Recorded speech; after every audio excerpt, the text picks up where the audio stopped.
Good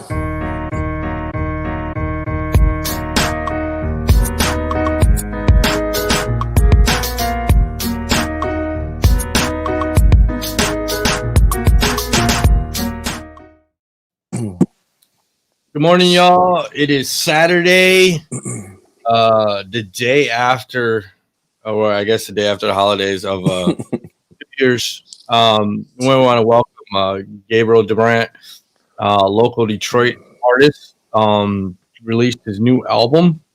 Good morning, dude. How you doing, man? Hey, good morning, y'all. Good morning. Thank you for having me. So, are you fully recovered from New Year? I know we talked, but I know you said you. Yeah, I think I'm good. Are you fully recovered? Yeah, I'm fully recovered. I had the day. Like I said, I didn't get into anything too crazy just because the pandemic and everything. But, Right. I definitely spent New Year's Eve with a few friends, and it was nice. But it was also cool. All the Fridays. You washed your hands, wore a mask, social distance, or mad hand sanitizer. I got like 2 bottles on the side of my door every time I get in, every time I get out. So are you like one of those people that are just like constant with it? Yeah, I'm not. Like I got antibacterial, like in my truck and stuff, and I'm just like I just don't. I don't know why. I mean, like because I'll go even if I go to the store, I don't do it. I know I should. But when I come home, I do wash my hands. It's like when I get in the house, I don't know. Yeah. Everybody does it differently. I'm still adapting. It's important for sure, though. Right. Just like, there's so many unknowns about this virus still that we're unaware of that. I feel like it's just not worth the risk. Exactly, and there's simple things we could do. So. Yeah, hand sanitizer. The majority of them aren't too bad of a smell. I know that some of them are really strong. Right. Or I'm cool with my hands smelling like alcohol and being clean. Right. The rest of my life. That's funny you say that because I have the hand sanitizer on both sides of the door. My kids get in and I'm like, okay, we just went somewhere, sanitize your hands, whatever.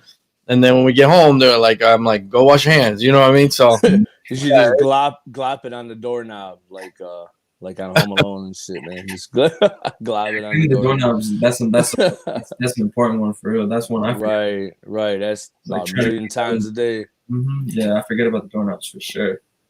But like I said, we briefly talked for about 20 or 30 minutes off the air yesterday. Gabe is a product of Southwest Detroit. Grew up, went to Michigan State, and now is working on his music career. He just released his album. It's Wish You Well, right? Because I thought the album's Wish You Well debut album.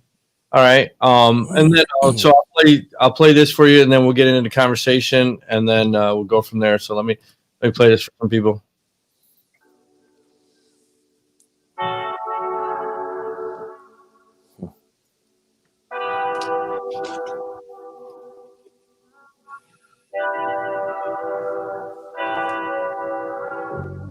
Told your girls that you stay calm. No, it's hard for you to go somebody. But if you only knew, but if you really knew me, she found some other lover, someone who might tell you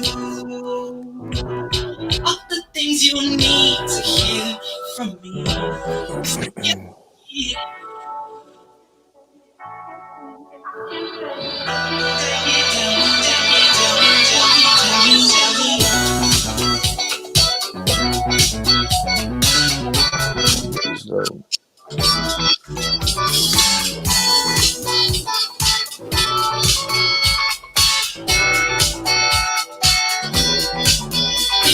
I should say one time it's on mine. I know you're sliding and now finally got me all alone. Now we figure what's gonna be. Girl, you caught my eye. I can't even lie, no. Took me by surprise, fighting from my feeling.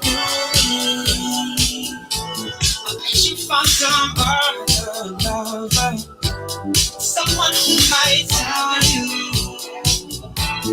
all the things you need to hear from me. what you want from me. Yeah. Now tell me what you want from me. Yeah, tell me what you want from me. Yeah. Tell me what you want from me. I can't say yeah. Tell me what you want from me. Yeah. Now tell me what you want from me. Yeah. Tell me what you want from me. Yeah. Tell me what you. We gon' take our time. It's not round. We gon' take it slow. We gon' take our time. It's time round. We gon' take it slow. We gon' take our time. It's slow. We gon' take it slow. We gon' Microphone's dope. It's all for you. We gon' take it slow. It's all for you. I can't say it. Tell me what you want from me. Tell me what you want from me. Tell me what you want from me. Tell me what you want from me. Tell me what you want from me. Tell me what you want from me. Tell me what you want from me. Tell me what you want from me.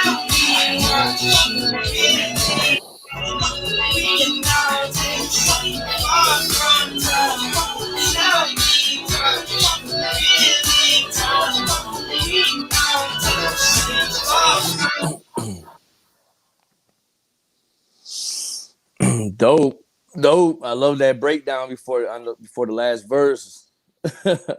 That pause. So I gotta ask, which one are you dating? Oh man, don't be getting them in no trouble, man. I can't hear you.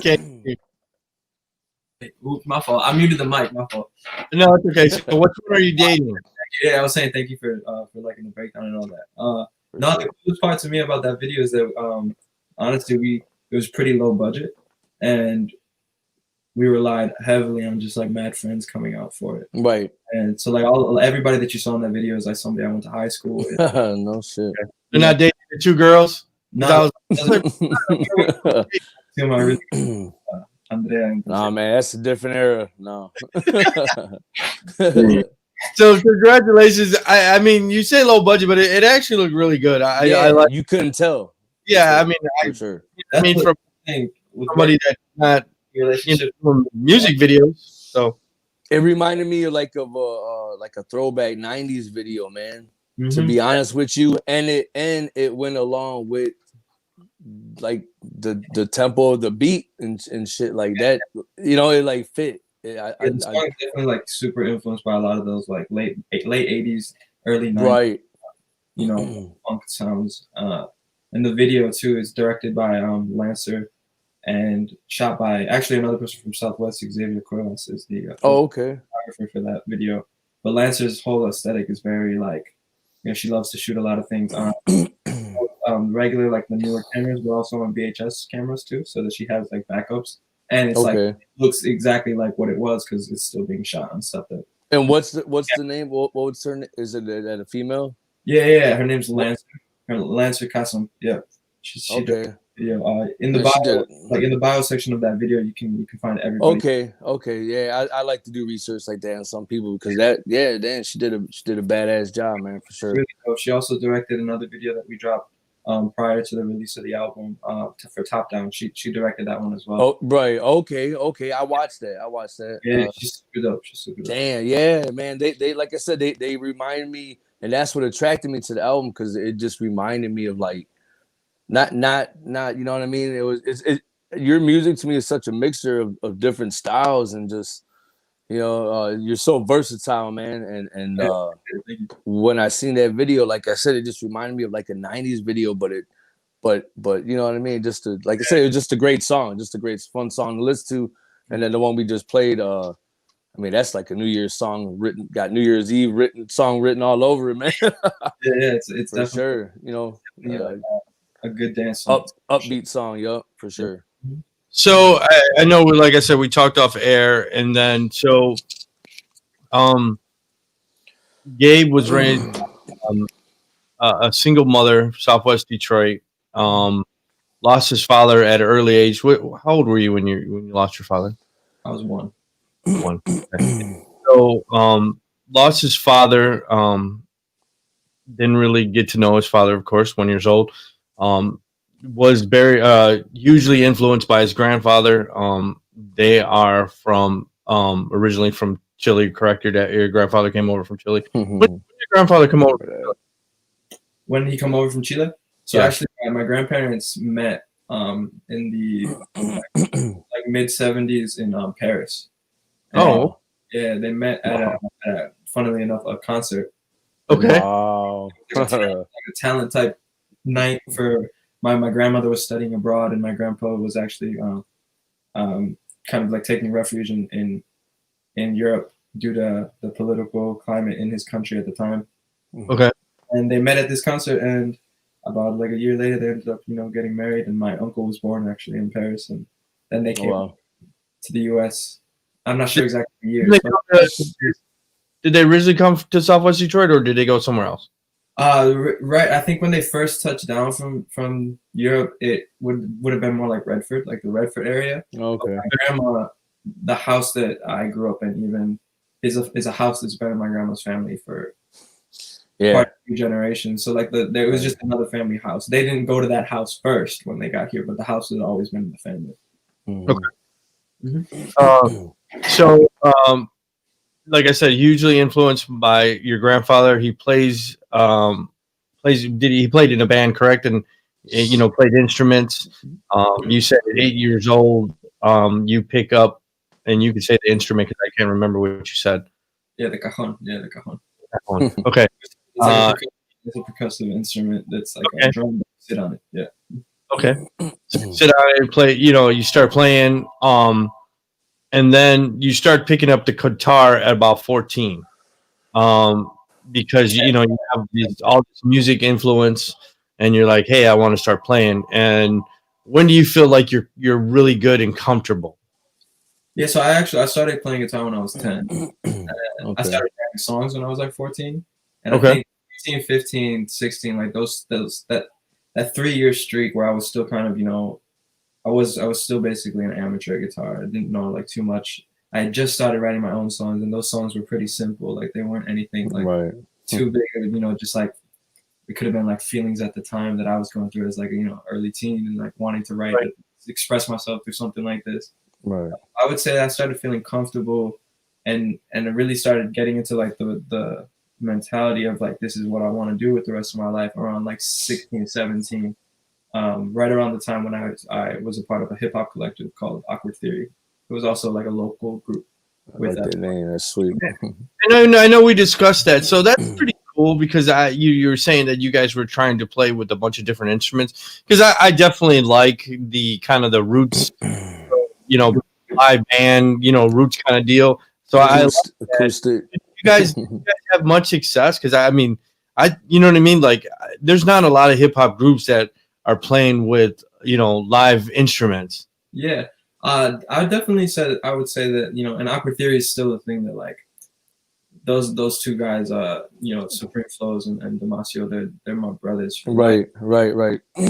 So much early on in our careers that no matter how far either of us go individually, like that's still like that might be something down the road that you guys yeah, of course, after you test the waters yourself, or kind of like doing it in reverse, like some obviously some groups or bands do, they get together first and then they expand. But it's a thing of like whenever we want to make music together, like we will.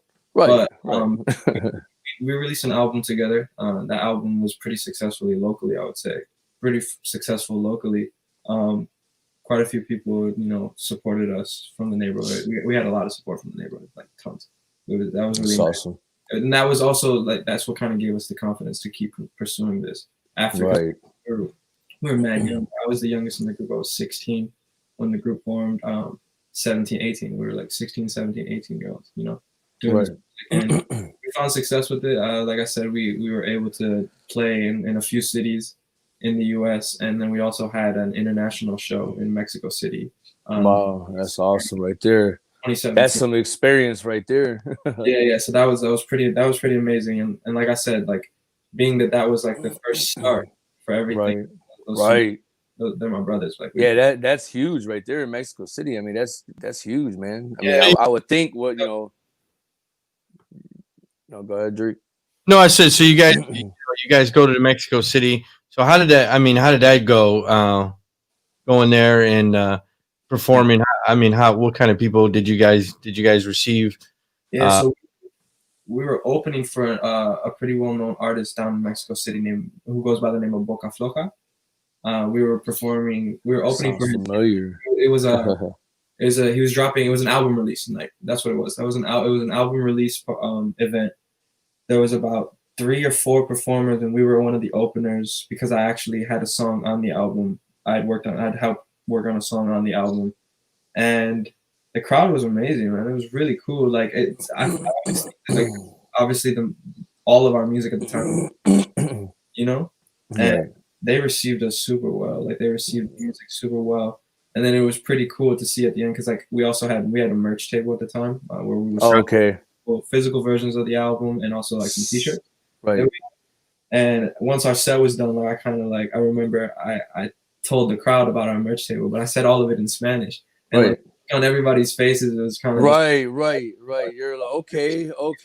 Speak Spanish because me when I'm on stage, like I'm fairly quiet, especially back then. Like I relied heavily on like my 2 homies like carrying the crowd, you know. So like I wouldn't say much, and then at the end, blew their mind. Like they is their first language, so that was a pretty cool one. Right. So did you sell out the merchandise? Did you find out you sold like majority of it? Sold a few shirts and a few albums that night. Okay.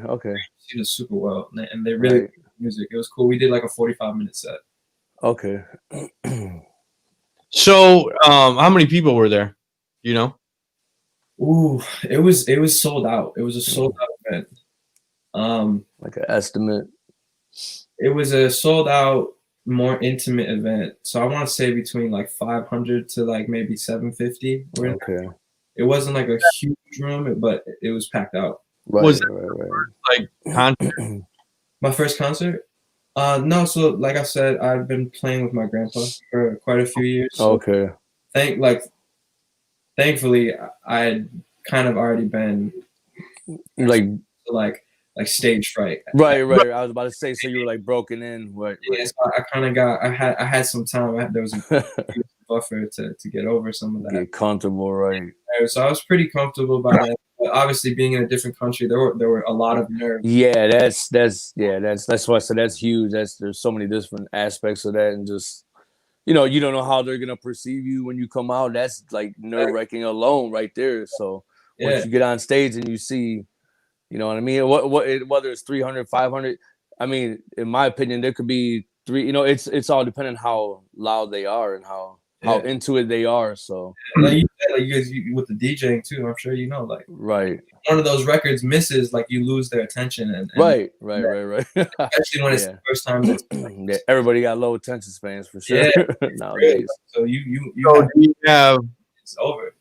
Do you have? I mean, because I know people saying they do certain things before they go on stage. Do you have a certain thing that you do before you go on stage? And some people puke, some people eat. You know what I mean? Like, for me, it's definitely a shot of whiskey. I was about to say a shot of tequila or something like that. Honestly, it's a shot of whatever. Something right. It's gotta be something. It's gotta be a shot of something. For two reasons, it definitely helps me like loosen up, but also, as far as my voice, like if I'm not having like tea, even a tea with like a shot of something will help a lot. Because that alcohol just burns through. So that's so cool. When you take the shot, is it just one or is it several? It depends on how big the crowd might be. I'm not gonna lie. Right. There's never more than 2 before the show, but like if I have on stage to like maybe go to the set to like kind of after the first 2 wear off, definitely never before because I don't want to walk on stage. Right. Yeah, you're gonna sweat that out in like a half hour anyway. Exactly, real quick. It's easy for those shots to wear off. Just something to wet the whistle. That's all. That's cool though.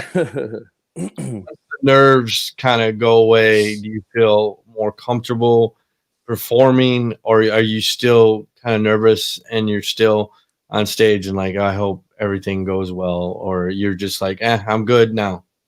Yeah, really for me, I think the biggest the biggest like fear I have, like I'm really particular about my like sound and like how it sounds. Right. Like for me, even though it is like being nervous, like the moment I like hear my voice over the speakers, like whether it just be like high, like in high school I used to always like break the silence before I started performing with just like a high, just to hear where the microphone was at.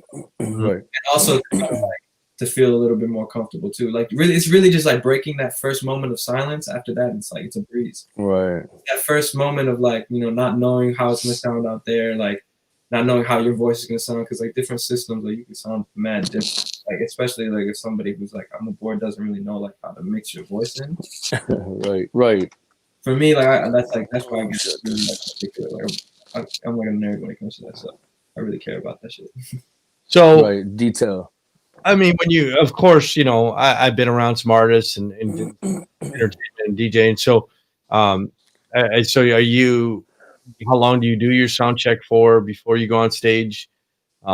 Is it got to be, you know, because I hear from different artists, you know, that say, you know, I won't even go on stage if it doesn't sound right. I mean, are you pretty anal that you know, if you're at a venue and their system's shitty, you know what I mean, you're gonna come off shitty. So, you know, Yeah.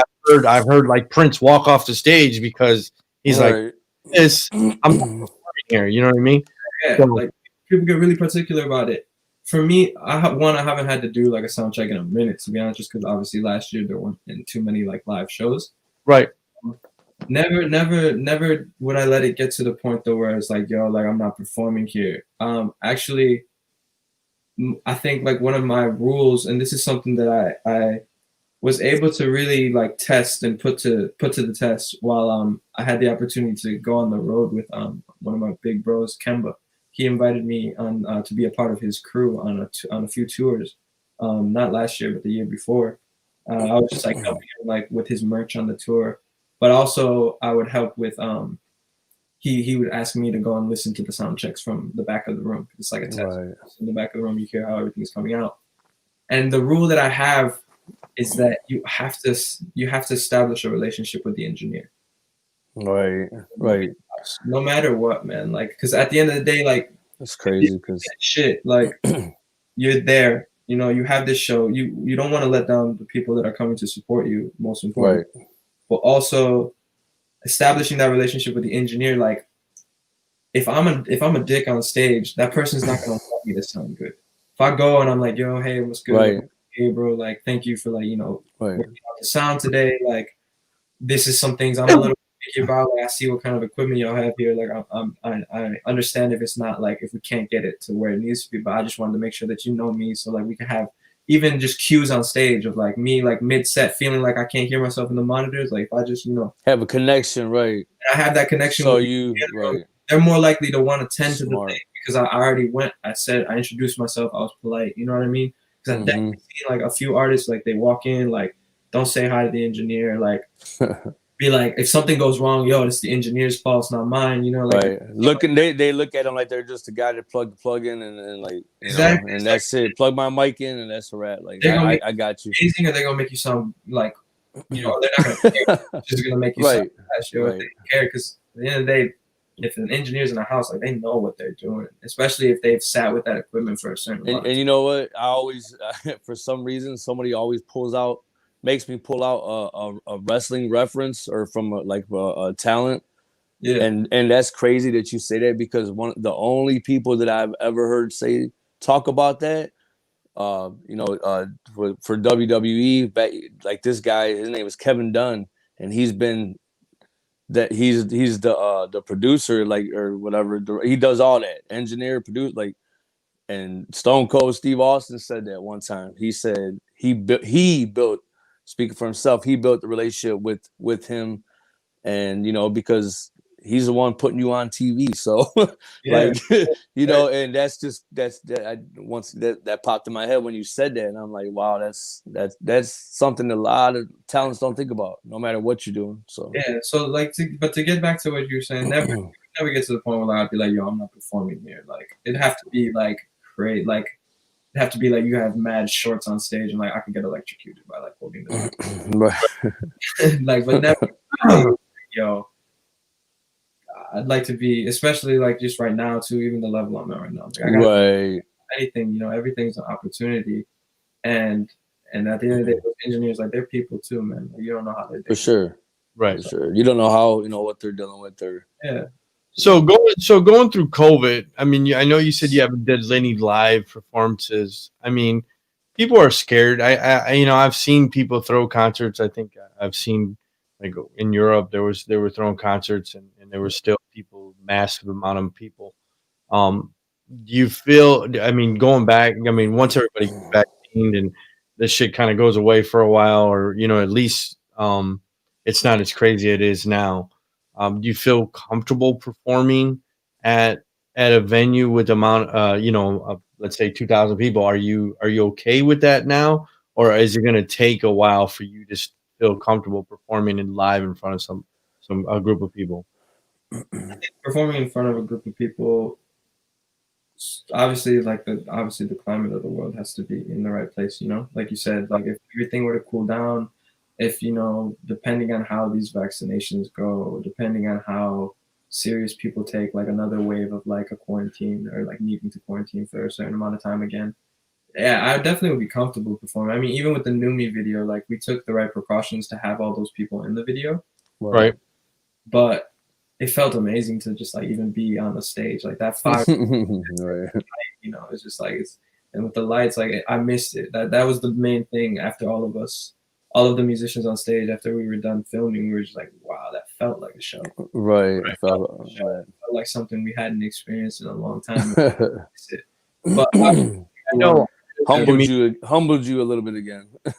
just being like, man, I know performing artists, comedians, they're doing, you know, shows on whatever social media to keep it relevant. You know what I mean? So that's why I was wondering how you feel. Have you done like a social media like concert or anything like that, or, you know? I haven't done anything like starting a live or anything like that. Not because I don't want to. I think just kind of like a lack of time, honestly. Right. Especially while rolling the album out. It's right. I think it's needed, probably. You know, especially because like these next 4 months, like, we're still going to be in this quarantine. You know, it's pretty obvious. Like the world's not going to flip overnight. So I think something like that could definitely happen before April. But like, again, like how I said, like, I'm kind of like very like specific about like sounds and right. So I want to make sure that I'm able to do it the right way. Right. It sounds good, and that people can hear things, you know, the right way, and right. It's something I'd like to do, but obviously, like nothing matches, you know, being right. Oh, definitely. Yeah. I mean, it's different if you're a comedian, you're telling jokes, you know what I mean, than somebody live, you know what I mean? Because I noticed that Facebook just started. If I start a stream or I start something, you can see it's a free event, or now you can charge. So that was like, they're trying to cater to someone like you that, hey, if you want to put on a concert, you can charge whatever, $5 to whatever 200 people or whatever. Right. So they are fully aware of people trying to, you know, say, look, you know, I still want to get my name out there. I still want to do things. And if I get money, you know, performing live on a social media platform, you know, it's there for you. So yeah, it started about a month ago. It would ask, you want a free access or do you want to charge people? And I was like, wow, this is crazy that they're going to start charging people if they want to, you know what I mean? So I mean, it's booming, right? It's booming bigger than ever right now. So right. Social media. So. It's definitely keeping people, you know, happy and busy at home, like being able to watch some of their favorite people do things every other day through like a live platform. It's definitely giving the people some of the intimacy that they've been lacking because of social distancing. So you're 16, you're in Mexico, you're doing this performance in another country. You guys have pretty success locally. I mean, then you guys going international. What high school did you graduate from? I graduated from Western. So Western International. Okay. Should turn my notifications off. So you graduate from Western. You get accepted to WAYNE to state. And then okay. That's awesome. So got grades, go to state. What was your major at state? My major at state was arts and humanities. So I went into a residential college. Okay. It was the Residential College for Arts and Humanities, and at first it was it was really cool because the program that I was in was very art and community oriented. A lot of the classes that I was taking at the time were pretty one, I had like all of the arts classes, so I was taking like history of photography. I was taking an intermediate engineering class for sound engineering. And then on the other side, like I had like my freshman year, I actually had a Black Lives Matter class. That was the time. Class. That's how was that? That was pretty amazing, man. Especially like being my freshman year, right? Coming from the background that my family's background, political background. Right. To be like, my freshman year, I'm taking a class that's right, and growing up in Detroit too, especially Southwest Detroit. I mean, because like we talked about before, we're just different. You know what I mean? In a good way. In a good way. In a beautiful way. Right. So you're at state. I mean, you're not going through the motions, but you're trying like, okay, I need to graduate, blah blah blah, and then get on. And then you said a light bulb goes off, and you're kind of like, you know what, discussing with your mom, maybe your family. I need to step away, take some time off. I want to focus on my music career. What, because we know your mom. So what was her thoughts on, because I know education is so important to her. So what is her thoughts? What is your grandfather's thoughts? Like, Mijo, you're going to leave school for what? You know what I mean? I mean, that's what my mom would say. You're crazy. You need to. At first, it was definitely. It was kind of a thing. It had been a thing for about 6 months. Like looking back on it now, right. And right away, like my grandpa is. He's crazy, but he's like the person ever. Right away, like when I told him prior to even starting my second year at state that like I wasn't happy, he was like, "Yo, whatever you need to do to make yourself happy, like you have my support. Like I'm not gonna be upset with you for to be somewhere that you don't want to be at." Right. My mom, on the other hand, she's looking at it from a more, motherly perspective. Right, long term. She wanted me to get out of the neighborhood, have the experience of going to a school outside of the city. Right. And also, like, I had a full ride to MSU, so telling your parent that you want to drop out, you're sure gonna have everything paid for, and I would have graduated without any loans. She didn't take it super well at first. Right. I think a few months after maybe being home, like she understood it a little bit more because, like I said, I was pretty depressed, and that was one of the main reasons for wanting to leave. I fell into like a really dark mental space because I hadn't been creating for so long.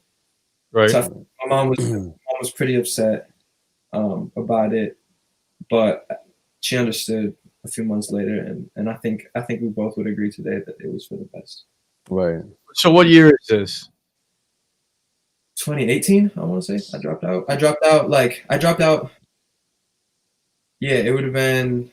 I graduated high school 2016, freshman year. Yeah, I dropped out in December of 2017, right before the second semester of my sophomore year. Okay. And so yeah, opening 2018, I came home and I started working in a restaurant, Flowers of Vietnam. Okay. Yeah, that's where I was working when I came home. So shout out to George. Okay. So you come home, you're kind of are you still in the funk? Are you still kind of like in this funky space? Like I need to focus on my music. Yeah, definitely. Like I came home and it wasn't like a thing like where overnight I was like I feel better, like I'm good. I still didn't make any music for about a year after that. Honestly, wow. I would dabble with certain ideas, like certain words that I would, or not words, certain lines that I'd written, and just like pockets of when I would find like a pocket of inspiration randomly. Right. But for the most part, that 2018, I worked like every day pretty much at the restaurant. Right. I was there for almost every day that they were open. And that was a job where like I would be there like till like 2 o'clock in the morning.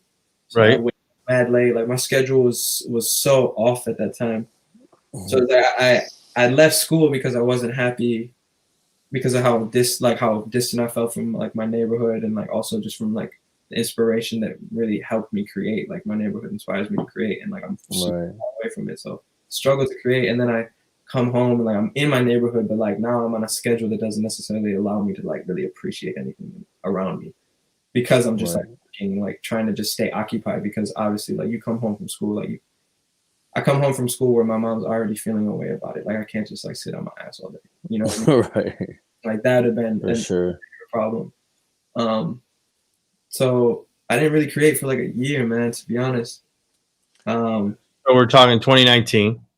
Yeah. No, yeah. So then we get to 2019, and let's see. Honestly, man, like 2019, like I ended up actually getting out of a relationship. Okay. And for a pretty long time, and that was kind of like the last like straw, I think. Right. It was the last straw of like, you know what, man, like I still haven't even really been doing what I'm really supposed to be doing. Like I know what I'm supposed to do. I've known since I was like 16, 17 that like this is what I want to do. Like I want to make music. I want to use my platform to help others around me, like the same people that have similar stories to me, you know. I shouldn't. Like it was just an honest conversation I had to have with myself around May of last year. So, okay, not to cut you off, but like, let me ask you a question. Was that like the last straw, like or was it just the breakup, or was it just a big ball of everything that you've been dealing with in the past year prior that pushed you to be like, look, like I'm gonna make an album. I'm gonna put my head down. It wasn't even really like a thing of like, oh, I've reached my breaking point. Like I have all of this like stuff bottled up inside. It was more so just like, you know what, like a lot of shit right now is mad temporary, and like I can't get too caught up in the moment of like not being able to like pull myself out of a rut. So that's a good train of thought right there, man. Further, so it was just like I said, like May of 2019. I was like, man, you know what, like I've been home for about a year and a half now. I haven't done what I said I was going to do the moment that I came home, which is fully dedicate myself to music. And like, I did things that helped me with my mental, because like I said, I had to get out of a mental rut to begin with. Right. And that's depressed, you know what I mean? I still would say that I was depressed until like mid 2019. And then that's when I released like 4 songs that summer, and we shot like a short film with Urena. And that was like I'm not on some corny shit, but like that's like the awakening again, I feel like. So I was gonna ask you that. So you do this short film. What is that? You that wrote that? Yeah. So the 3 songs for that, the opening song is Frank Sings Nirvana. The second song would be Cold Moves, and the last one is a track called Maria. And I had this idea of like doing a short film where like it kind of followed exactly what I'd been going through for the last 2 years, which is like reaching peak like success with a local band to falling into a really dark mental space. And then a little bit of the short film was also trying to just like not only speak into existence, but just show in through video into existence the idea of that same artist who fell into a deep rut, like coming back out of it and coming back stronger than ever, which I'd like to think is what 2020 was for me. Okay. So you're home about a year and a half. You said and then you start writing some music, and then you're doing this short film. And then 2020 happens, right? And so Michigan got locked down, I think, kind of early, February, March, or whatever. Yeah. Kind of shits on not just you, but it shits on the world. I mean, how do you feel? Because you're on this momentum train. You know, like I'm pushing forward. I'm doing what I need to do. Right. I'm getting an album out there. Blah blah blah. And then COVID hits. I mean, did it throw you back into some type of depression, or were you like, you know what, fuck it, or you know what I mean? Like, how are you dealing with that? So luckily not luckily for me, but thankfully, I had been selected to be a resident at a studio / like sync company called Assemble Sound at the top of the year of 2020, right. And so I'd been getting a lot of work and a lot of knowledge passed down to me through that program for the first like 2 months of the year, which is actually when we we recorded the first single for the album, which is Involved. So we had been sitting on Involved. Great song right there. Prior to the lockdown beginning, we had Involved ready to go, and we knew that was going to release April 1st. And we were also able to get one more song, which is the opening track of the album, Tesla. We finished Tesla back in March also. So when the lockdown hit, at first it was like, damn, you know, we can't go outside, like we can't really do much. But luckily, like the residency, we still were meeting weekly with the residency through Zoom. Oh wow, okay, it's pretty cool. And I wouldn't say that I fell into a depression again with having to be locked in the crib for so much. Mm-hmm. But it definitely forced me to deal with a lot of things that I hadn't really dealt with. Like I said, like that May was such a like month. Was the month where I was just like, you know what, like I gotta get back to it. You know what I mean? Like I can't sit here and waste more time. And I feel like that pushing, like kind of forcing myself into that mentality in that moment, kind of neglected, like I neglected giving time to even healing from a lot of those things. You know, I neglected like giving myself the time and, you know, energy to really process some of the stuff that, like I said, I just put it in. I was just like, man, you know what? It's behind me. I need to go forward. And I went forward so much without really realizing that, like, I'm still carrying a lot of that baggage, you know? Yeah. That's what early quarantine did for me. Like I said, I wouldn't say that I fell back into a depression, but it forced me to deal with a lot of shit that I was kind of unaware that it was even still, like, you know, I'm also super grateful for that, man, because I feel like I came out. Once we were able to get back into the studios in person, with social distancing still in effect, you had all these ideas in your head. Yeah, everything felt clearer, man. everything felt so much clearer, flowing so much easier, and I felt so much more like. Ironically, I felt ready again. Right. Like it was like you kind of, like you said, you stepped back and you it gave you a chance to just slow down for a minute and like, you know, figure out exactly what steps you want to take. So you can, so like you said, once you got back into it, then you knew where you know what I mean, what steps you needed to take to get to where you wanted to get to. So and so the album I co-produced the album. The executive producer of the album is Thibaut Roland. Homie, man, we locked in for this album. I just had to make that a point too. Like it shows. I locked in on this album, man, for real. It shows, man, and everything together. But like I love just like making it a point that like I'd bring, even if it was like a thing of like me coming to him with an idea, like if I had the idea here, like T-Bo just took that shit to like a next. Right. He's taking so much time to study, like, you know, the mixing of a song and different, you know, he's got mad plugins that like he knows exactly what. But still make it you. Yeah, exactly. You know? Still stay the original. That's the key right there. Yeah, and it's really cool, man. We really tapped in. And we were really able to like produce something beautiful together, man. So I just had to make that a point too. I co-produced everything on the album, but executive and mixing and the mastering of the whole project is, you know, produced by T-Bo on Instagram, PRODBYTHIBA. Shout out to T-Bone for sure, dude. So album's dope.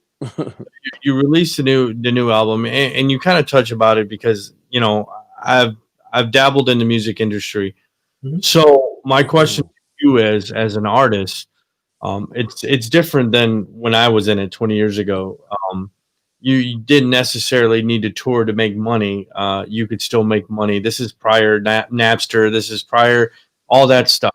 Prior that you can slang tapes out of your thing, or, you know, Tower Records still was selling your records, right? So now as an artist, sure, you got, you know, Apple Music, Google Music, you know what I mean? People are downloading, but you're not making your revenue that way as much as touring or going on concerts. That's why I'm saying COVID definitely affected not just you, but everything. How difficult is it to make money as an artist now? Because, you know, you don't have that outlet that 20 years ago that you can go to a record store and buy someone's record or CD or album. and everything's digital. I mean, how do you? I mean, of course, you probably didn't experience any of that, but I mean, how difficult is it to make money with Apple Music and all that good stuff? Yeah, give me 2 seconds. My fault. I think so. Like I got like a notification and it completely moved. So I don't know if y'all can still see me. I can. Yeah. I'm just trying to figure out why I can't see y'all now. Turn your camera. Maybe your camera went off. Turn it on. Turn it off. Maybe. No, just my desktop opened another desktop. So yeah, if you need to just log out, log back in, that's the easiest way probably. Right, well, let me do that real quick. Yep, go ahead. Just gonna close. I'll stay on literally until I click that again. So I do this. I need to grab my 5 hour anyway, so. Oh my God! Take a pause for the cause. He needs to go to the lion. So we got some dead air. Let me actually play his next video.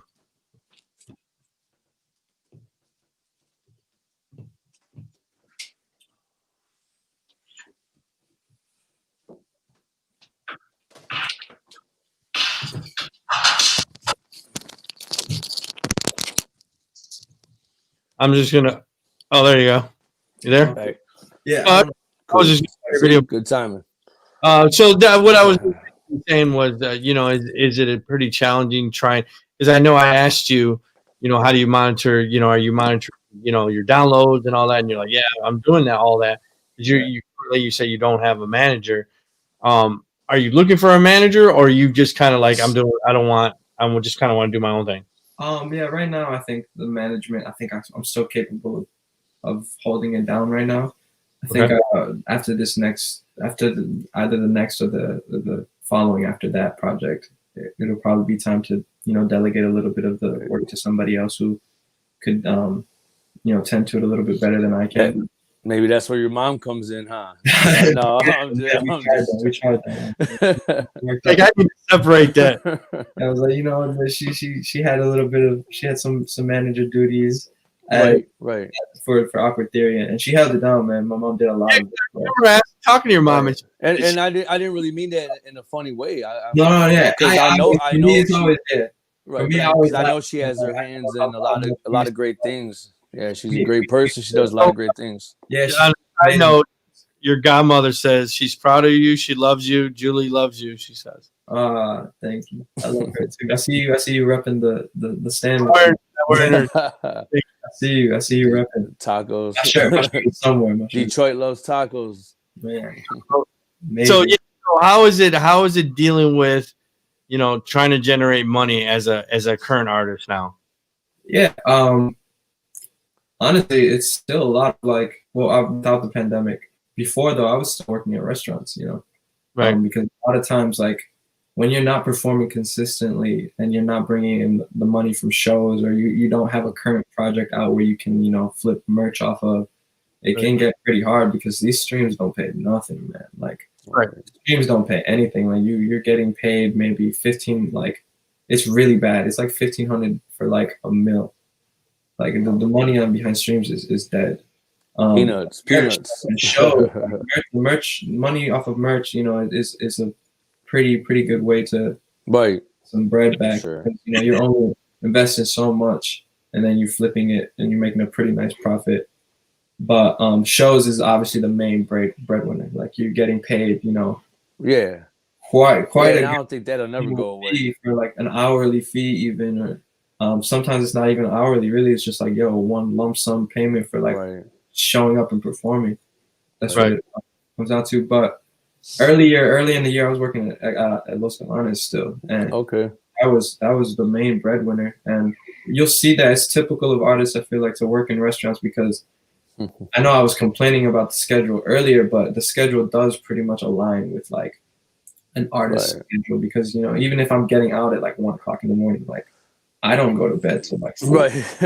Like time to dabble and shit. And those hours, like unless I like had like a really long day, like I'm probably sitting there with my guitar after work. I'm probably gonna try to write something.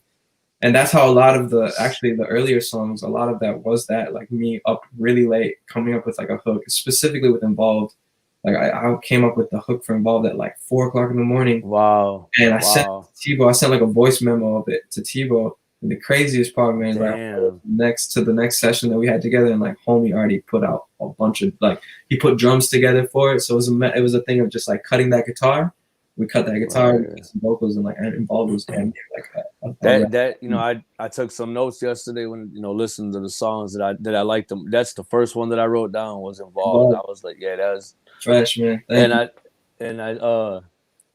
I wrote down a favorite line from like about 4 or 5 songs I wrote down, and my favorite line from that song from Involved is take my keys, take my credit. Yeah, take my keys. The whole song is dope, but when I heard that, I was like, damn, that's the shit. Man, sometimes it's true. Like, obviously, be as respectful as you can, but it's like sometimes, right. Man, I mean, that's mad time and money, investing time and money into this relationship. It's so I got a question. What is your thought process when you come up with a song? Is it 4 o'clock in the morning or whatever? Do you have a pen and paper? That's what because of course, 20 years ago, that's what artists do, would have a pen and paper by the bedside. Or do you do the voice note? Because I'm looking back at your thing, I see the bed made up. Is it always made up, or is it just made up for this show right now? It's actually always made. Like I'm very like you're like me. I can't get my day started unless I'm neat freak. I'm letting everybody in the world know right now. I don't make my. I want to lay back down. I don't want to take anything. My mom gets mad at me from this day. Leave it. Bed made up. So I seen the bed made up. So I'm like, I wonder if he made it up for this show or he's always making it up. Nah, it's every day. It's like a routine. It's like I wake up, make bed, go shower, and I eat some breakfast, and like okay, that's the go-to.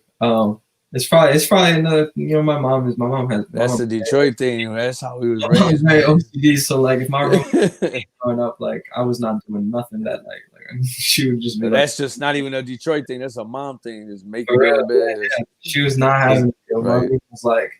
I tell her that now too, because I feel like my mom just takes it like up a level. It's like something could be very clean, and my mom is not clean. I'm like, yo. When I was younger, man, my friends used to come over. A couple of my friends, my best friends, would come over, and they would come in my room, and they would look around and be like, "My bed was made, like everything was in its place." Yeah, and they would just make fun of me, man. Like, golly, man, like you sure this ain't your sister's room or something? They say and that's the way I just always like grew up taking care of my stuff and.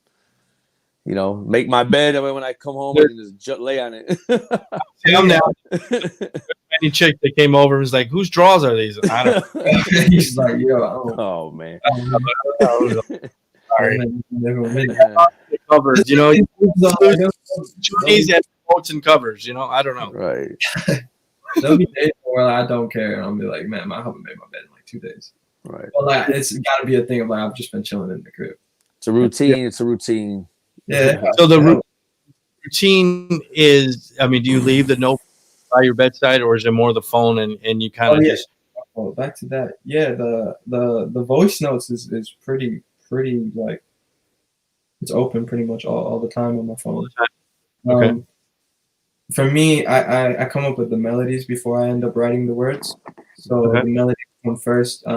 If I am sitting with the guitar, I could start writing on the guitar, but it doesn't mean that the song would end up on guitar, if if it makes sense. But the voice notes is the go-to because I'll catch the melody and then I have the opportunity to listen back a few times. And I'm very like, I don't mind listening to something over and over and over again. Right. I know, like, if I hear it on a larger scale in my head, like, I don't mind the repetition for the moment. So I'll sit there, I'll listen to the voice memos until I can actually piece together the right words, to fit the melody. And I think that's something that, like, for me, is something I'm really proud of. I feel like I've gotten it pretty mastered now.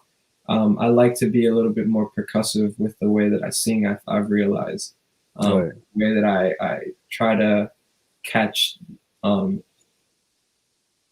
each word, like the way that it's announced, like making sure that it actually man, that's that I wanted to. Right, you're like that. I mean this in a good sense, really, really detailed. That's So, real quick question: Do you think a lot of artists today are like as detailed as you are, or they just let their producer pretty much, you know, handle that? Or I mean, you know, in your opinion, because you know the great ones are like detailed like that, man. You know, Eminem talks about that, how he would try to fit words into words and make sure this is, you know, just real perfectionist, and that just shows, you know, how much you passion and you know, you care about, you know, what you're putting out there, man. Yeah, man, I really do. I would say like it's hard to like be able to know exactly what an artist's, you know, work process looks like when you're not in the studio with them. So I don't know if I'd want to be like, yo, like I feel like I'm like this over XYZ who makes music also. But I think every artist's process is mad different, you know, and it's important to respect everybody's process. And you can also, I feel like I try to learn as much from being around another artist's work process, and like seeing more. It's always something you can take away, like any. I mean, whether it be for good for worse, even you'd be like, yo, that doesn't work. That's something that I should never try to fall into. You know? But, or maybe I could take that and put a twist on it and do this and or I can take something that I see work for them and you know, try and do it my way and see if I can come up with, like, if not similar results, maybe even better results, you know? Exactly.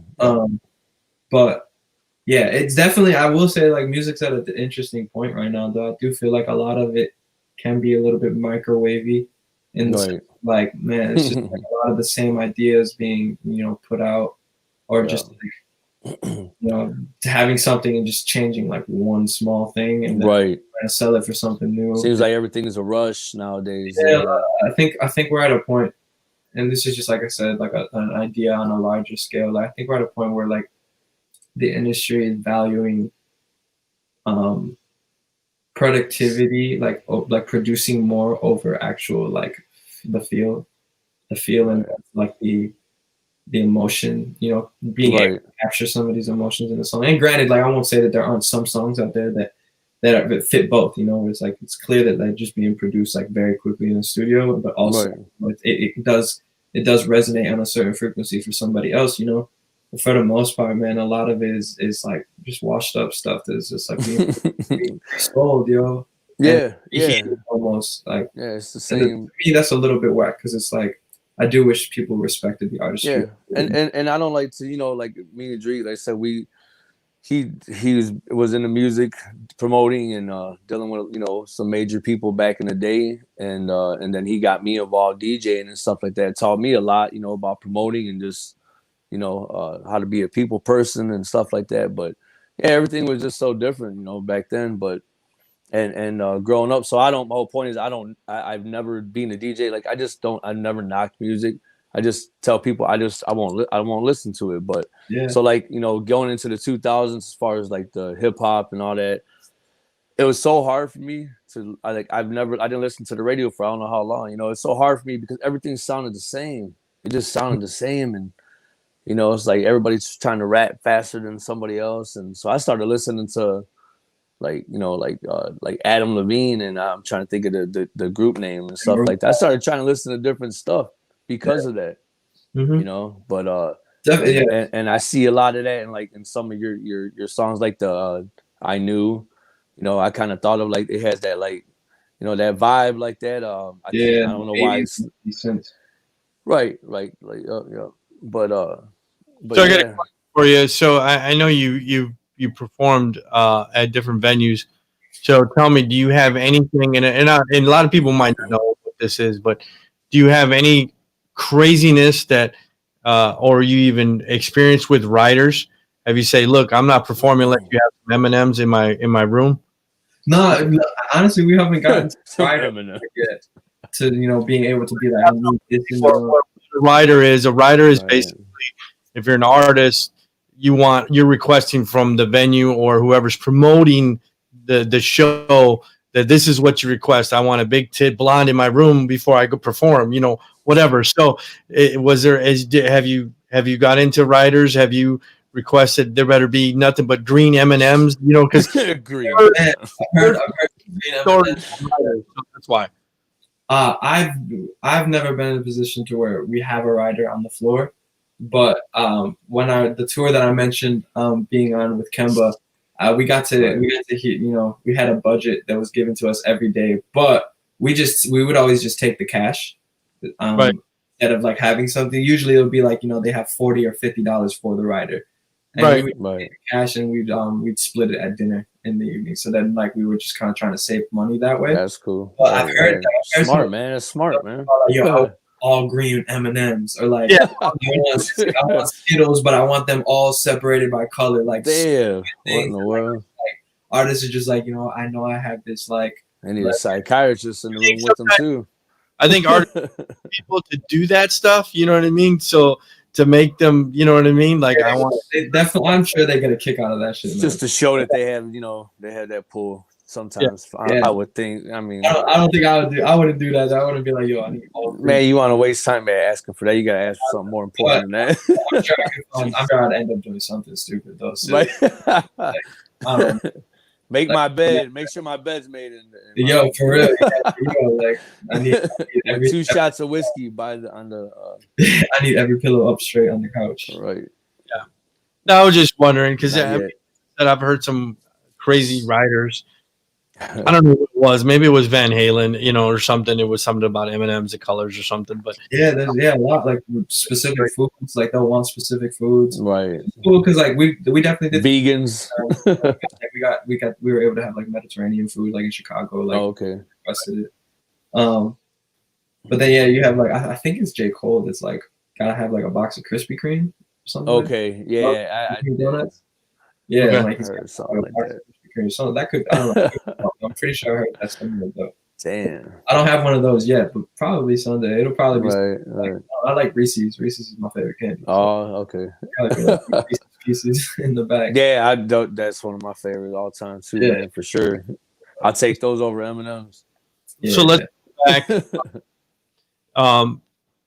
You currently, I guess you said you taught. Your family has a studio in the neighborhood that does help kids with music and art and all that stuff. And you said it's still going.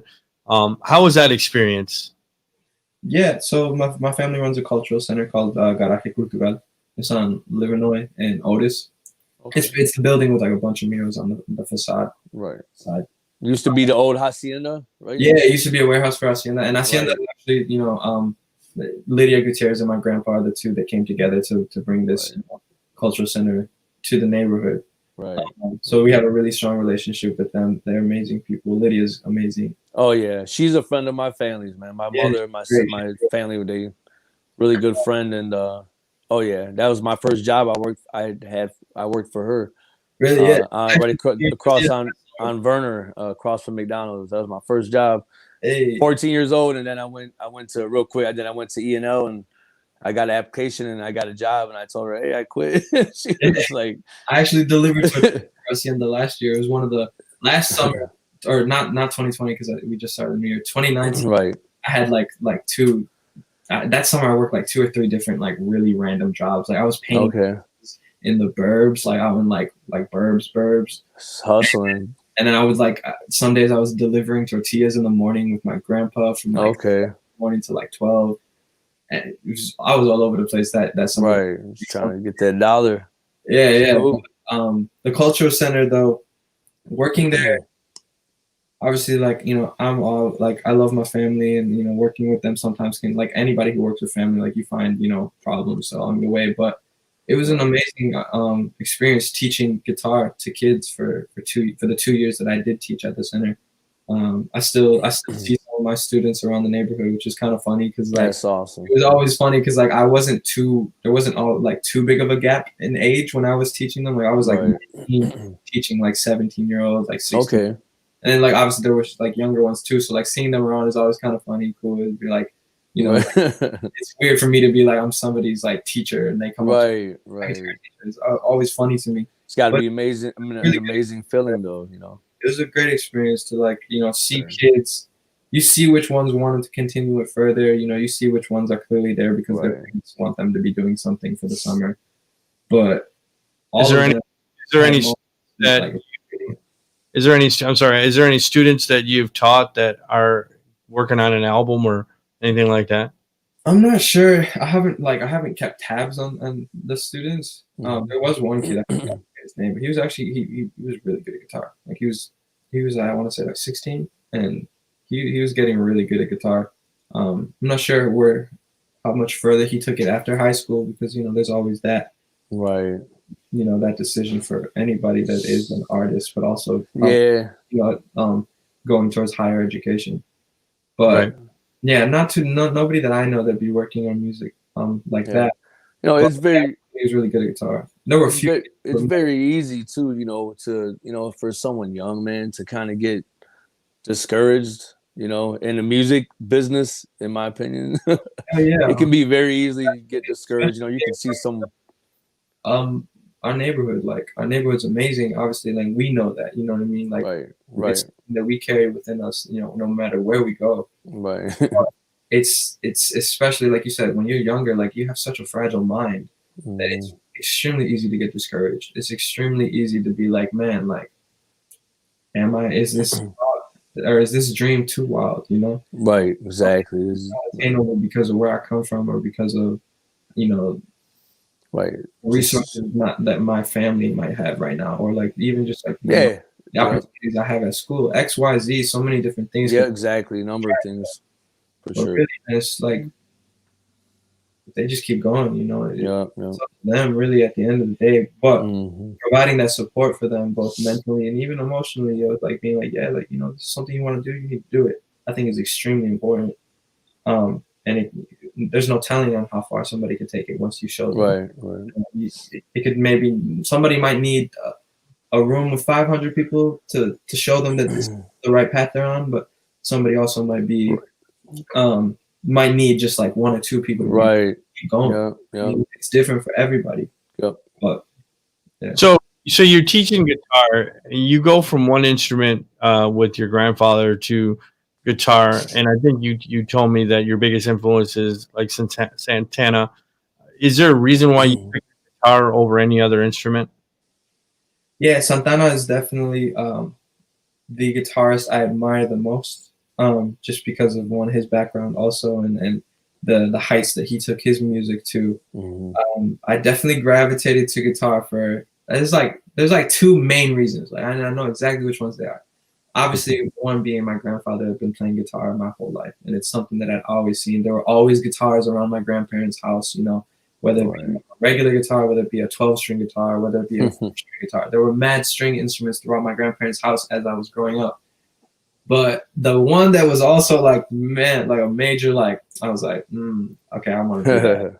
I watched my grandpa at one point bought like one of those like home, like surround sound TV, like, to watch movies. And he was so happy to have it. Like he was real hype. And so this man bought like a bunch of movies, mad random movies. Like you remember how they used to have like the like $2, $3 movies at like gas stations? My grandpa went and just like spent 30, and Right. He comes home with La Bamba.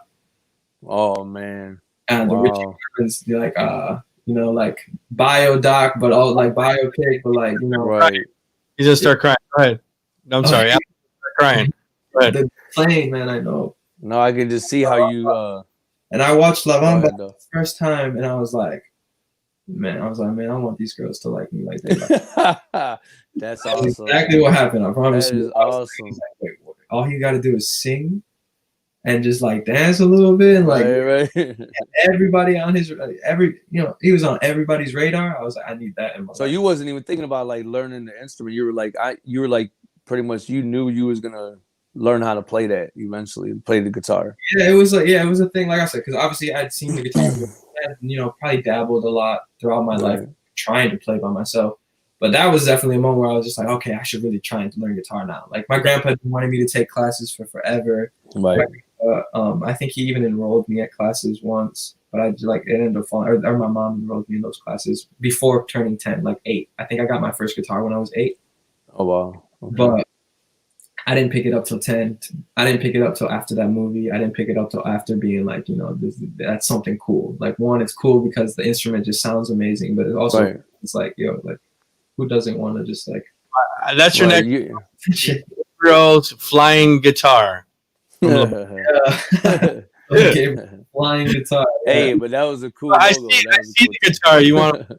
I see the guitar in the background with the made-up bed. Do you want to grab that and play a litI got another guitar right next to me. Okay. He's ready, man. You got him everywhere. I got it pretty much everywhere. We can do that though if that's something y'all want to do now. Yeah, whenever you're ready.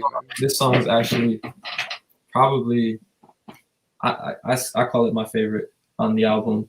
This is the second track off of Wish You Well. It's called Say Nothing. Let me just tune the guitar real quick.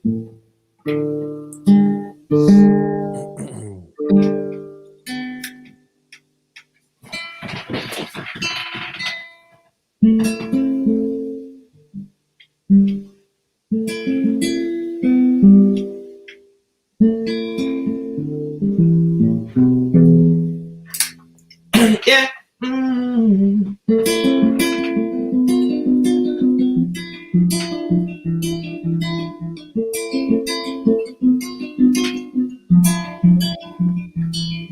Yeah, it's 2:05. I probably should be spending all this time with you. Really should have focused on the things I knew.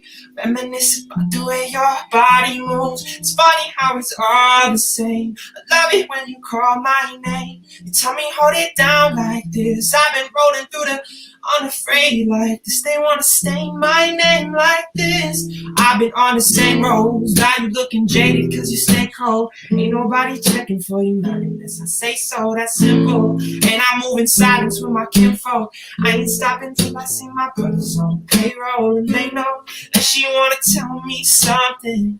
Probably best if I don't say nothing. I pull up deep to the last few functions. Hate to take me on a high, but I love it. But I love it. Hate to see me on a but I know what's best for me, and I've been moving oh so careful. Baby, call it destiny, but all this work ain't been that simple. I'm sticking to my ways like it's nothing. I feel the other page like I'm bluffing. Speaking with my own to confront this, baby, say something. Cause I've been on the same roads. Now you're looking jaded cause you stay cold. Ain't nobody checking for you, not unless I say so, that's simple. And I move in silence with my kinfolk. I ain't stopping till I see my brothers on the payroll. And they know that she wanna tell me something. Probably best if I don't say nothing. I pull up deep to the last few functions. Hate to see me on the same roads. Now you looking jaded cause you stay home. Nobody checking for you. Say so, that's simple. And I move in silence with my kinfolk.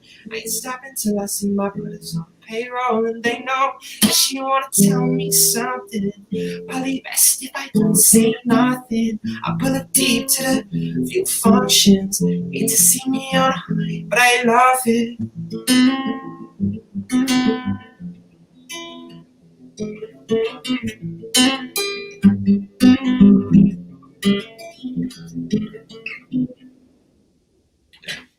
Dope, man. Hey, I got that one on there too, man. That was one of I got that one on my list too. Yeah. So thank you for playing that one. Yeah, for sure. Yeah, say nothing is a fun. Yep. The line I took out of there was I ain't stopping till my brother's on the payroll. I love it. I love it, bro. Oh man. Eventually, the further that we go individually, like, we gotta bring everybody else up around us. So say nothing. So he brought up something. So being a single, being the only child, how is that?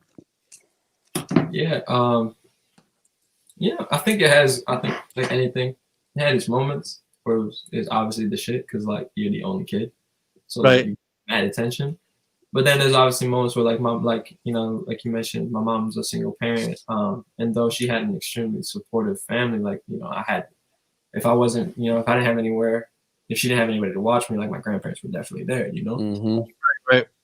But with that being said, like there were definitely times where like when my mom was in school, like she'd be studying in her room and like I'd be like, I'm really bored.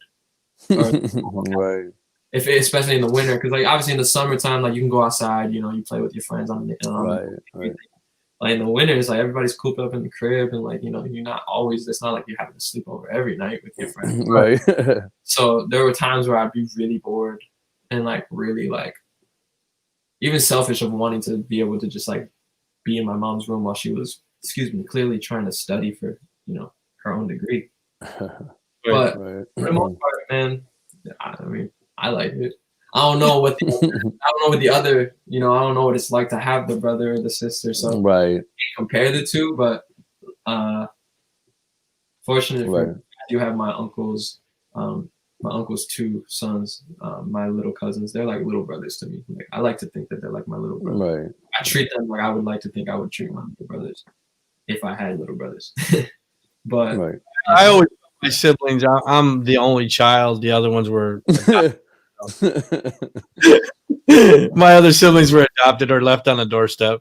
So, yeah, me, I got two older sisters, so I was kind of, you know, my oldest sister was out of the house at a young age. My second oldest, eventually, you know, kind of the same thing. We're big difference, so yeah, that was why I was always hanging out at friends, or you know, I was next door to you, hanging out at my buddy's house and stuff like that. Growing up my whole since, you know, I knew him since kindergarten, so right down the street. So, you know, I kind of felt like that too, but so that's why I was always at, you know, parents gave me a lot of freedom, so so I was like, all right, I'll see you later. I'm gonna go hang out with my friend, you know, which some of them became like brothers and stuff. So yeah, exactly, and then like, make the best out of it.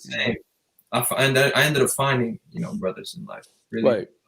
A lot of them are people that, you know, met through music or have always been there. You know, like honestly, like my close circle is people that I grew with, man. Like, like my two closest best friends, like three.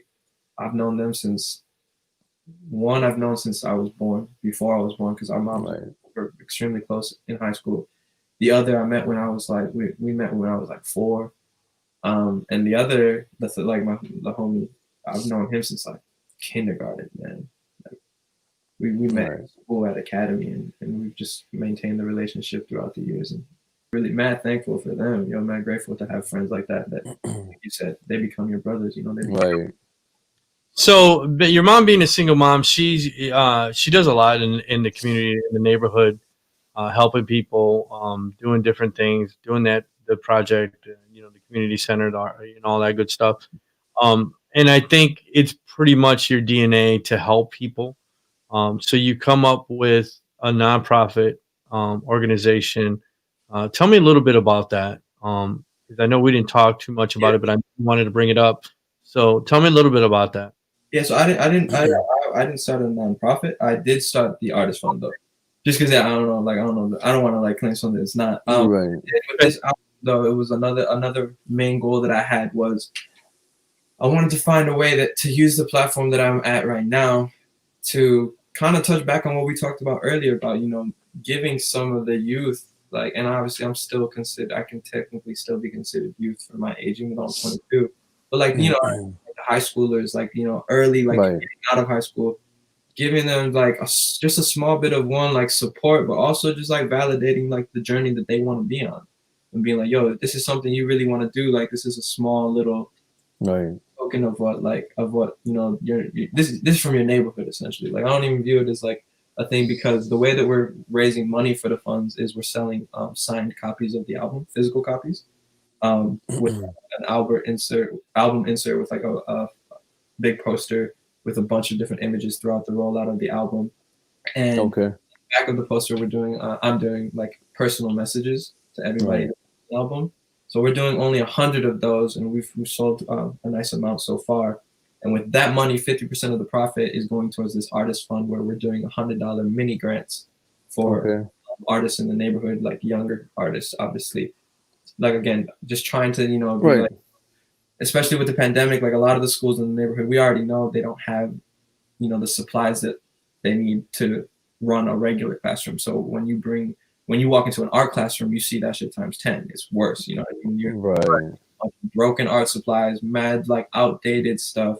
And not that art can never really be like outdated, but like, yo, just you still need. Like, you need stuff, you know what I mean? Like, box of crayons, you know, even though it's sounds like nothing. You'd be surprised. You walk into some of these classrooms and it's just something that like the teacher alone can't do. And clear that, you know, we're not getting the support from the city or even, you know, the state. Right. So being that the pandemic is making that even more removed from some of these kids that, you know, want to be more creative and express themselves through creative outlets. It's just something that, you know, here's $100 for you to go and buy some, you know, some shading equipment.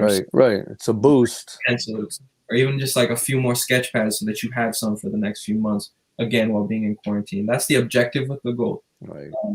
So the more albums we sell, the more money we can give back to the, you know, youth in the neighborhood. Like I also mentioned, like right now I'm taking a break from social media, so I haven't been pushing the albums too hard. But as soon as I do come back from my break, that's going to be the agenda for is pushing these albums, trying to get some, you know, some money into some other artists' hands in the neighborhood so that they can get supplies to continue creating, you know, continue inspiring other artists, even that may be older or even younger. Because like I said, you can take pieces from everybody, or you can learn something from anybody. That's awesome, man. That's just great. So we're going to be giving, if any caller want to call in, we're going to give 2 lucky callers that what he just mentioned, a signed personalized CD poster. So if anybody wants to call in, go ahead.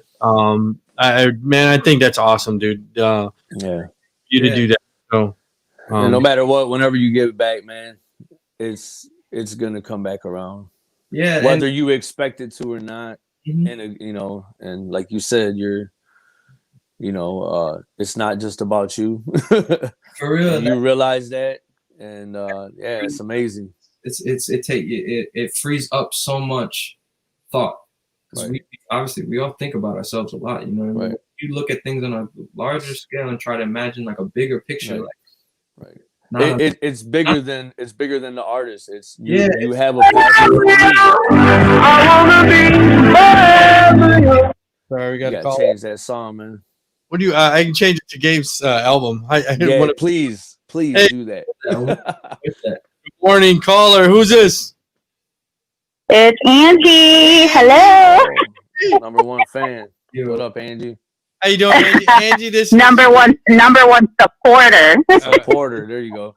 This is Gabriel Duran's show. We just wanted to invite you on. So we're running a contest. He's going to be giving away a signed personal CD with a personalized message. I think that's what you just said. I just wanted to make sure.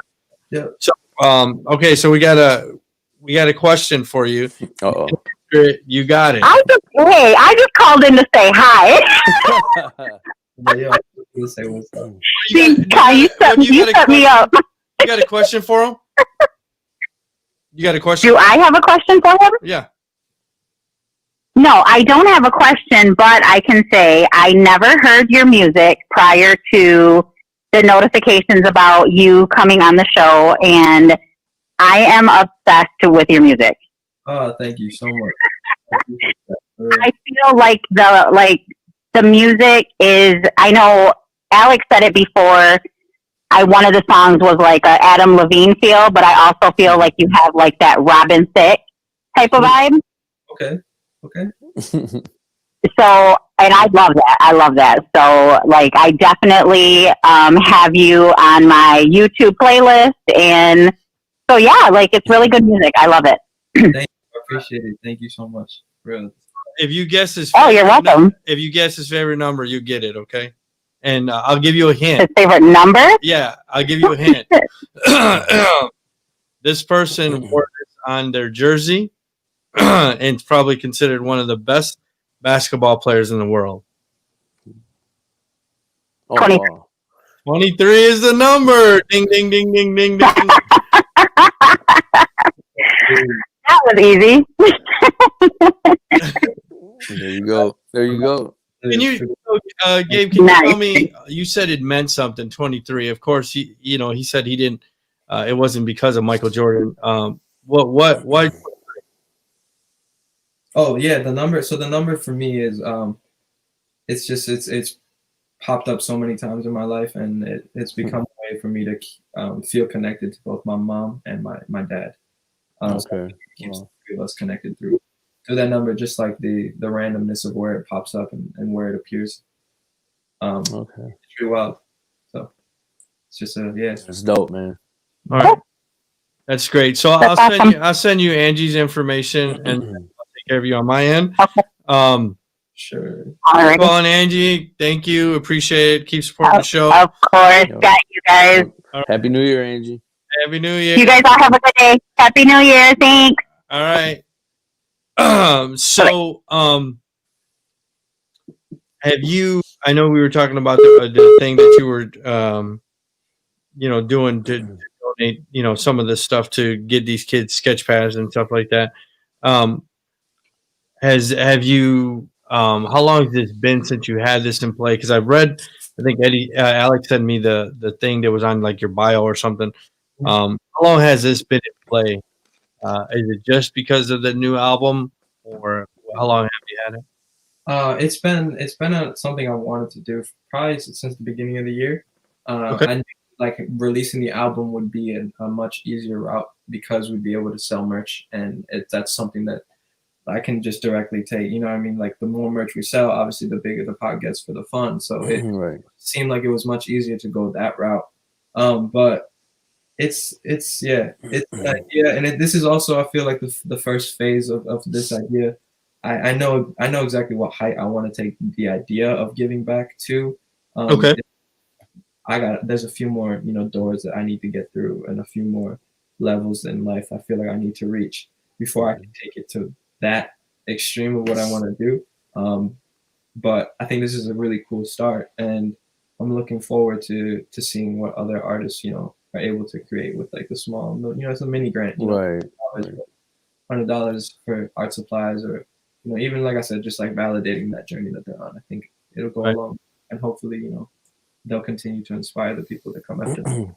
So can we, like, if I wanted to just donate, $50 or something, like, is there like would I just get a hold of you, or you know what I mean? You can just contact me. Right now through all the socials, like I'll know that I have a message because I'll see the notification on my even have them on my phone right now. If there's anybody that wants to donate or even just get the CDs, you can find all the that on all my socials by following the link tree. Okay. I get a question. I mean, you're taking a break. Did you want to? You can. It's okay if you want to plug that stuff. Is that? Oh yeah, 100%. My Instagram is Gabriel X Duran. My Twitter, every social media is Gabriel X Duran. All of them are Gabriel X Duran on whatever social media you're on. There's one profile link to me, Gabriel X Duran. I wanted to take a break, man, just because I spent so much time on it with releasing the album that I was burnt out by the end of the year. Right. A week away, man, because that shit is time consuming. It's I feel like I lose a lot of energy just being on it, not even just like being by like the act of it, just like taking in so much information after a while, like knowing exactly what everybody's up to because you follow them on Twitter or because you see all their posts on Instagram. Like, that shit's exhausting. Yeah, it can be overwhelming if you let it, man. It's for real. So stepping away a little bit just to free the mind a bit. So we talked off air. Gabriel is single. Okay. So how many women are in your DM? I can't that information, man. Keep that under wraps. Well, to all the women that are DMing them, donate to the artist fund. Okay, do a good deed, and you might have a better chance. So, I mean, we like you said, you're single. Is it very consuming because people have access to you and they see you as an artist? It's very consuming. It definitely, I mean, they do. I think we did a show about it, but there's so much time you spent on social media, hours and hours just wasting time, of course. Now, and like I said, just, girls DMing you scrolling through your news feed, blah, blah, blah. So you take this break. Is that the biggest reason? Is like, you're just like, oh man, I just can't take it anymore. Honestly, yeah, it's like anytime I post something, I feel like I spend my whole day. If I post something, I feel like I spend the whole day responding to stuff. Right. and I'm not just even like, oh, I'm responding to like DMs from like women. Not even that. Just responding from somebody that's like, yo, like I appreciate this song. Like I want to let you know, like, yo, I really like what you're doing right now. And then obviously the other stuff. Right. Too. You feel like you have to respond, and that's I try to respond. And for the most part, people. Right now where we're at, the level that I'm at right now, I'm able. Like I said, I'm able to. It's not like it's too overwhelming. It's still on to. Like to where I said, like if I post something, I feel like I'm spending the day responding to stuff, to all these messages. But I can handle it right now. It's just after like 4 months of twice a week for exactly like right. It's just a lot, man. So taking 1 week, just clear the mental a little bit. Try to make some new material. Right. I'm looking at a certain time period where I want to drop new music this year in this first quarter. Right. Just trying to balance everything out. There ain't nothing wrong with that, man. That's cool. Just taking that break, man, because it did become a lot. Yeah. No, I was just wondering if like I said, that can be very consuming and all day, and then like you said, you take it takes all day to respond and stuff like that. So yeah, I can get it. Like I said, we did a show on it about social media, how it kind of takes over your life and stuff, and people get addicted and all that good stuff. So it's a super addicting for a lot of people, for better and for worse, because obviously you got to give credit to anybody who creates a platform. Right. And once you create a platform and you elevate that platform to whatever the height it may be that you've reached, like that's dope, because you took something of nothing, you know what I mean, and you're elevating it to what you want it to be. But then, like, these people can get carried away with like a lot of sensitive, like following things just because, and falling into like a lot of like fads, right? Like even I don't know, Twitter's a very crazy place. I feel like yeah, somebody could say the wildest shit, and if 10,000 people agree with that wild shit, right, that's incredible shit. You know what I mean? But it's like it's just 10,000 wild ass motherfuckers also think that way. For sure. So that's why the tweet blows up. Stuff like that gets really dangerous. Like that's extremely dangerous. Right. I try to be cautious of everything that I say, even publicly, even though like I'm not like out here like, oh everybody's looking at what I tweet. So not even right. It's like I don't know where I'll be 2 years from now. I don't know where I'll be 3 years from now. I don't know who will be looking back. Exactly, and that one tweet could affect somebody. And they see some shit that like is not super positive, or it's not like or it's a little bit mildly harmful. Like I think that shit's important to just be cognizant. Yeah, for sure. Of what you're putting out into the world, and the energy that you put out there is mad important. Because you talked about depression earlier. I was gonna say you talked about depression earlier, and you might not be considered no role model or nothing like that just yet, but yeah, everybody pays attention to what's said, and you might catch somebody at a bad time in deep, in a deep depression, and there's been a lot of that going on, a lot more than people actually imagine. Committing suicide because of certain tweets, stuff like that. So yeah, no, that's good that you take social media that serious, man, because a lot of people don't. So that's awesome. So I wanted to bring this song because I actually like this song, but I wanted to play the video. So I'm gonna play Call My Line. So hold on real quick. Let me share this real quick.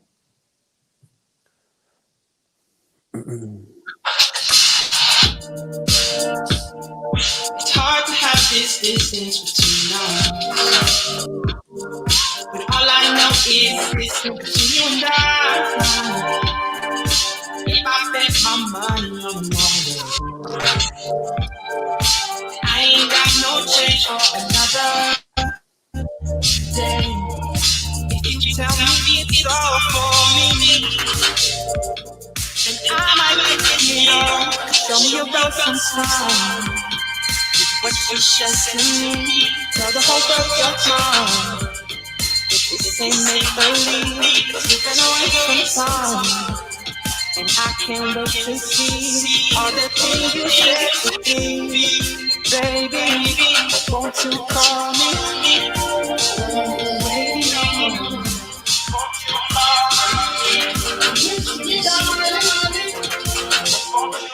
I don't know what to do to try. Whenever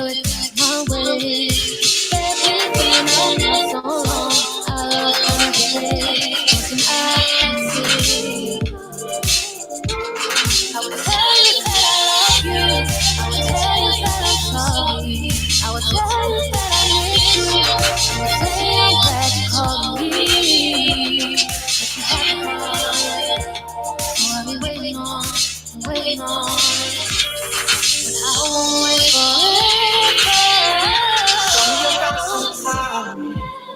It's what she said to me. Tell the whole world you're mine. That this ain't make believe. Cause you've been away some time. And I can't wait to see all the things you said with me. Baby, won't you call me?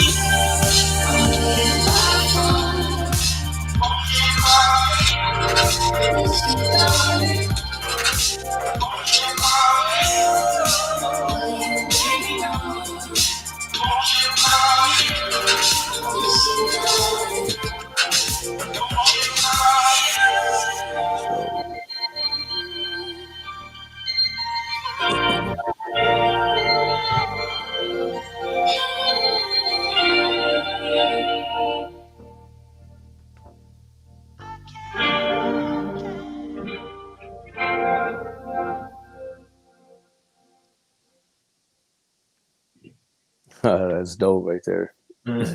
I like that. And watching that video, I'm like, I'm missing a haircut, man. I need a haircut. Well, who's the featured artist on there, man? She got a beautiful voice. Yeah, so actually the two of us are featured artists on that song. So that song is not actually mine. It's oh wow. The residency that I was selected for at the beginning of the year. We actually worked on a collaborative album together. So we put out, say, 12 songs as a group. Okay. You can catch me on 4 of the 12. I'm on the opening, which is Call My Line with Kinsey. So the other artist on that is Kinsey. Okay. Vocalist from the city, and she's super dope. Yeah, she got a beautiful, beautiful voice for sure. Insane voice. Her voice is really good.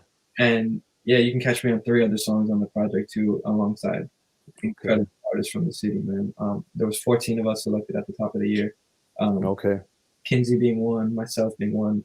The executive producer of the album, Wish You Well, T-Will, he's also was a resident for the year too. So definitely check out that Assemble Sound mixtape too. No. Good music on there. Do you think you would do something maybe with her down the road? Maybe, you never know. Maybe bump. Yeah, for sure. Like we're all pretty locked in with one another. Kind of just the same thing I was talking about, like with the homies from right. Like it's just a thing of like, if the right session, if I walk into the right session, you know. Right. Reason not to create together. You know. So, I know we talked that you played soccer. Definitely, probably in your DNA, coming from your country, right. Chile. Do you watch much sports or no? Yeah, soccer is the main sport for me. We spoke yesterday. I played 2 years in high school. Those were awesome times, man. Like being a part of a team was a super cool experience. Right. Soccer is the sport I definitely watched the most. I would say second behind that would have to be basketball for me. So it's like soccer, basketball.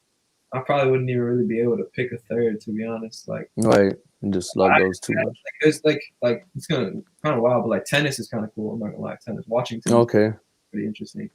But the two that I watch the most, soccer and basketball. Those are the only two that I could actually hold a conversation about the sport. Right. I got a question. So are you a big Detroit Pistons fan, or is there a different team that you're like, I'm a Bulls fan?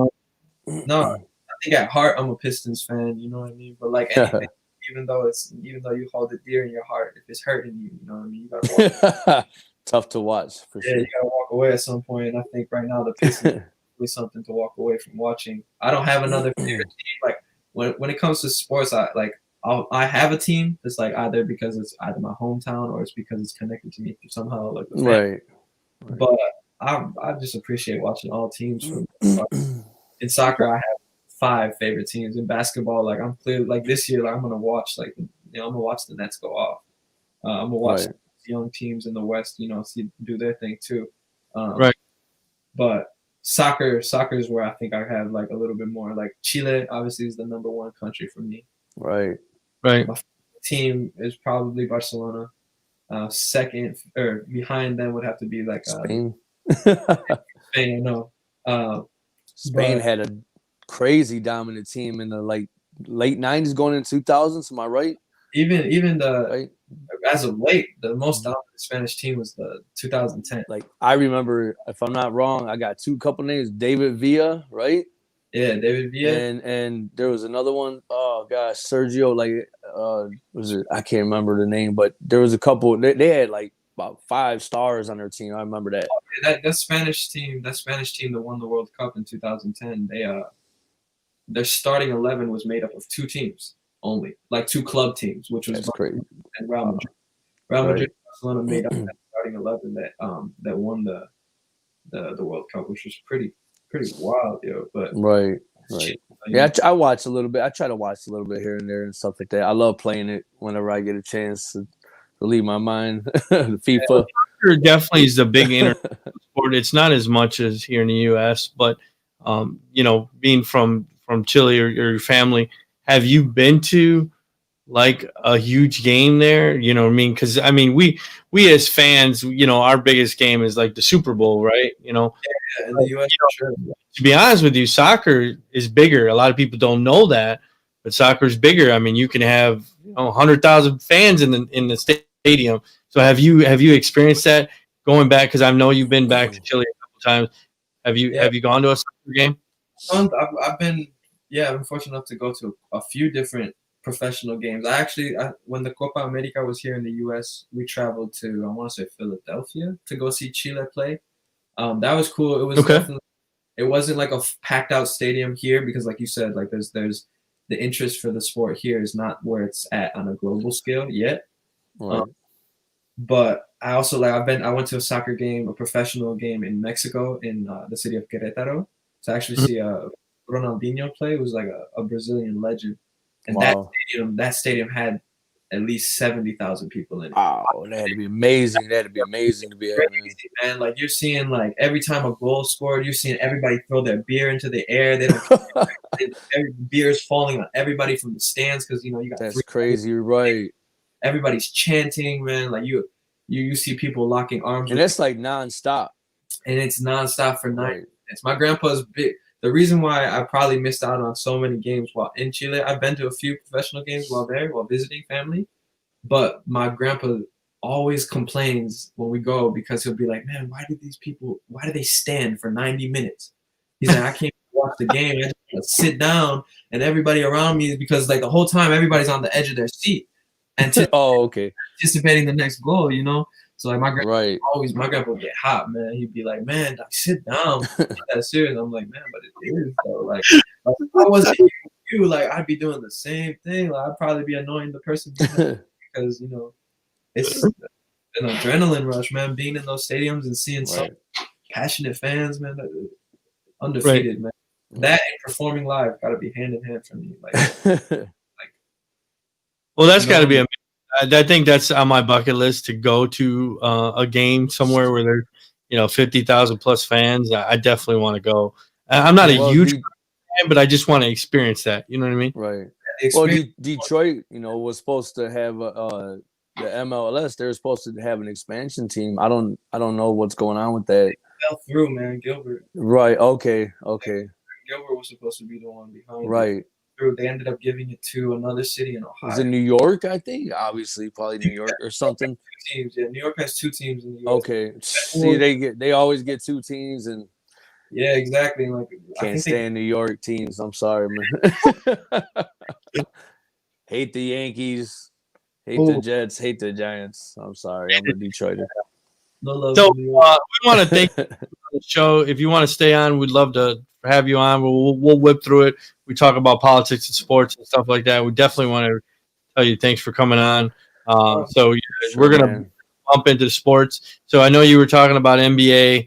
We always talk about the NBA. So the Pistons, they finally won last night. They're 1-4. So I don't know if you caught that, but they did win that. So they're 1-4. I was popping bottles and everything last night by myself. I had to be honest. Championship. No, I'm just playing. Yeah, I know you said that, and even me and Alex have talked, and I know you said you watched the Pistons. I mean, a lot of those games that they lost, they were in it. They were winning it. There was only one game they got blown out. So, I think it'd be 4-1, but they're a good young team. they just have to learn how to finish at the end. Right. I don't know if you caught a couple of the games, but I mean they're way too young. Specifically, I haven't seen any games this season. Right. Like that. I feel you on the like. I feel like they fall apart in that third, fourth quarter. Like that late third quarter, fourth quarter is like. There were plenty of games, even in the last 2 years, even when right. Golden State were on that good run. Like we beat we beat the Spurs, we beat Golden State. Yeah, like there was. And yeah, that's crazy. Like, but then I don't know who's on the team right now. I know obviously I'm assuming we still have Blake, and right. Still here, but I don't know where their health is at. I don't know what they're contributing to the team. But right, I think so. Apart. So he started, and then you got Derrick Rose, which I think they got last year, Alex. So, but the rest he's been there for a couple of years. But yeah, I mean, those guys are they're probably on their way out. They're just pretty much there to mentor the young players and stuff like that. So you gotta have a couple of veterans on your team. You know what I mean? So we got we're very young, man. But Josh Jackson, that guy could be a staple for us. Defensively, and just he's a pretty good player when he's got his head on right. Yeah. So we got Killian Hayes. We just drafted this year, first round. Everybody's trying to find their way. The good thing I like about the Pistons is out of all Detroit teams, even Michigan State, Michigan, just Michigan-based teams, the Pistons have the best. In my opinion, they have the best coach at the helm. And so, I mean, if you think about it, we're just in, like I talked to Drake about it. We're in a rebuilding stage, rebuild city, man.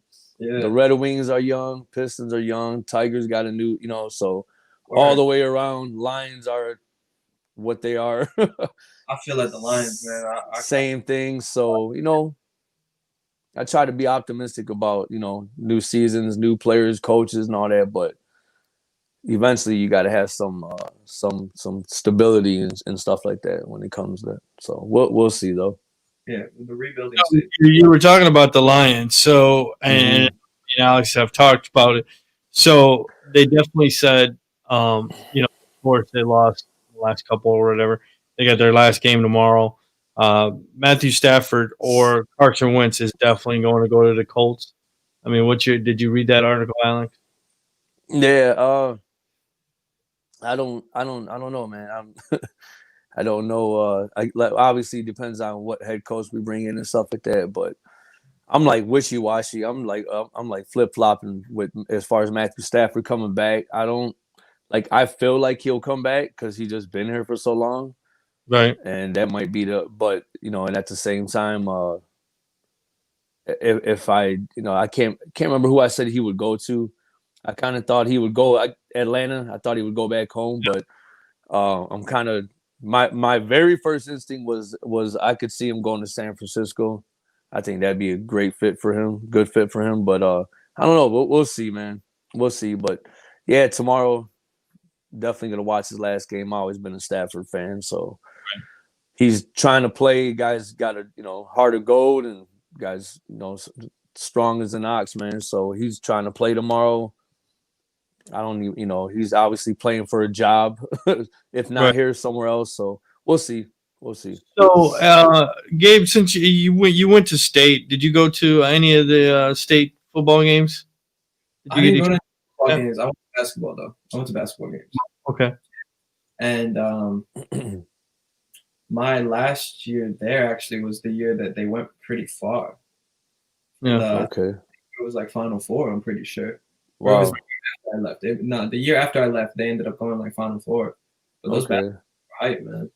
Basketball games were dope for sure. So, can you name a Hall of Famer that played basketball that eventually played for the Yankees, and one of probably the Hall of Famer of all time for state basketball? Wow. Yeah. See if Alex questionable. Yeah. He played for the. Oh, you got to know this, Alex. Yeah, he played for state. Damn, you got me.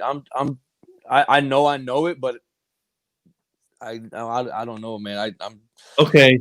Shortstop. Because my nickname is a sports I know everything. Right, so shortstop. Hall of Famer. played with Alex Rodriguez. Oh, Wayne State. No, he went to Michigan State. Who you talking about? Derek Jeter? Yes. Jeter went to MSU? I didn't even know that. I'm pretty sure that he went there. No, Derek Jeter, I believe, went to like Central Michigan. I thought, man. I remember seeing a picture where it says that he has a state uniform on and he's making a layup. I'm pretty sure. You think Central Michigan? I thought he went to state. You're gonna have to Google. You have to Google it right now. No, I mean, yeah, he's from. Yeah, no, they actually been pretty good. I think U of M and State have always had a good, basketball team. So, at Florida State, was there any? Because there's a huge rival there. Did you? Were you just like? Would you go to the games and be like, every time they played Michigan? Did you guys? Were you like, fuck them? Times for the football games between them. Me personally, like, I never cared like that much to like be like, yo, I don't like you because you go to the other school. Like, I had mad friends that went to U of M. I had a bunch of obviously my friends at MSU, but definitely like I like to play into the banter of it though for sure, especially because both of the years that I was there, we won in football. So like I felt pretty good because it's like while I was at school, y'all never beat me. You never beat our team. You know what I mean? So that was something that was cool, but I didn't get too. I don't know. I didn't have a crazy school spirit either. Like the go green, like go white. Like plenty of times somebody would be like, "Go green," and I'd just keep walking. Like That's funny. Were you in a fraternity or no? No, I was not in a fraternity. Yeah, no fraternity. I got to be honest with you. We went to a lot of crazy fraternity parties when I was there. Well, I didn't go, but me and Alex went to a crazy fraternity party. I was there. It had a really good. We DJ'd. Yeah, that was like one of the highlights, man. My little DJ career, man. We DJ'd Michigan. We DJ'd at Michigan State, and we DJ'd at Michigan a sorority party, and that was pretty fun. When you're like 16, 17, that was a blast. Yeah. That was something for sure. A small part of me missed it because obviously, like the parties in the neighborhood, I feel like were just as fun. At least for me in high school, like we partied a lot in high school. But the fraternity parties, like just like the walking up and like, all of that, like walking up to the party, like seeing somebody at the door, they're like, they got beef with one of your boys. Like now you got to go into the back window. Like that happened so much. Like it was like we couldn't get into the fraternity because one of the brothers had problems with somebody that we were with. So we just it's always one person messing it up. Yeah, too many triangles. We'll just say that. Too many triangles on a college campus. Right. This next subject, there was a Washington player that was cut. He was a quarterback after having a maskless party. DWAYNE Haskins. I know you probably heard about it. Well, my question to you, Gabe, is if you were still in college at State, would you? And I know you said you went out the other night, but it was pretty, low key or whatever. How do you feel about going if you were still at State? If there was some bomb ass party coming up and they were doing no mask, no social distance, because that's basically I think I told you I got COVID and we were at a party that we didn't do social distancing. There was no mask. I mean, would you go to something like that? And do you think what Washington did? They cut him as a new quarterback. They said you can't be going out and having parties and doing this type of shit. I mean, do you feel that you would go to a party now if you were at State and what's going on? No, definitely not right now, man. I mean, it's anything that I have done over the last few months, like, because I've definitely like been at a few different like parties, but they're always like within the guidelines. Within the what's like capacity. Yeah, I haven't been like in a spot with like more than like maybe like 10 people like in one. You know what I mean? Like where clearly we still have a little bit of space to be able to ourselves and like.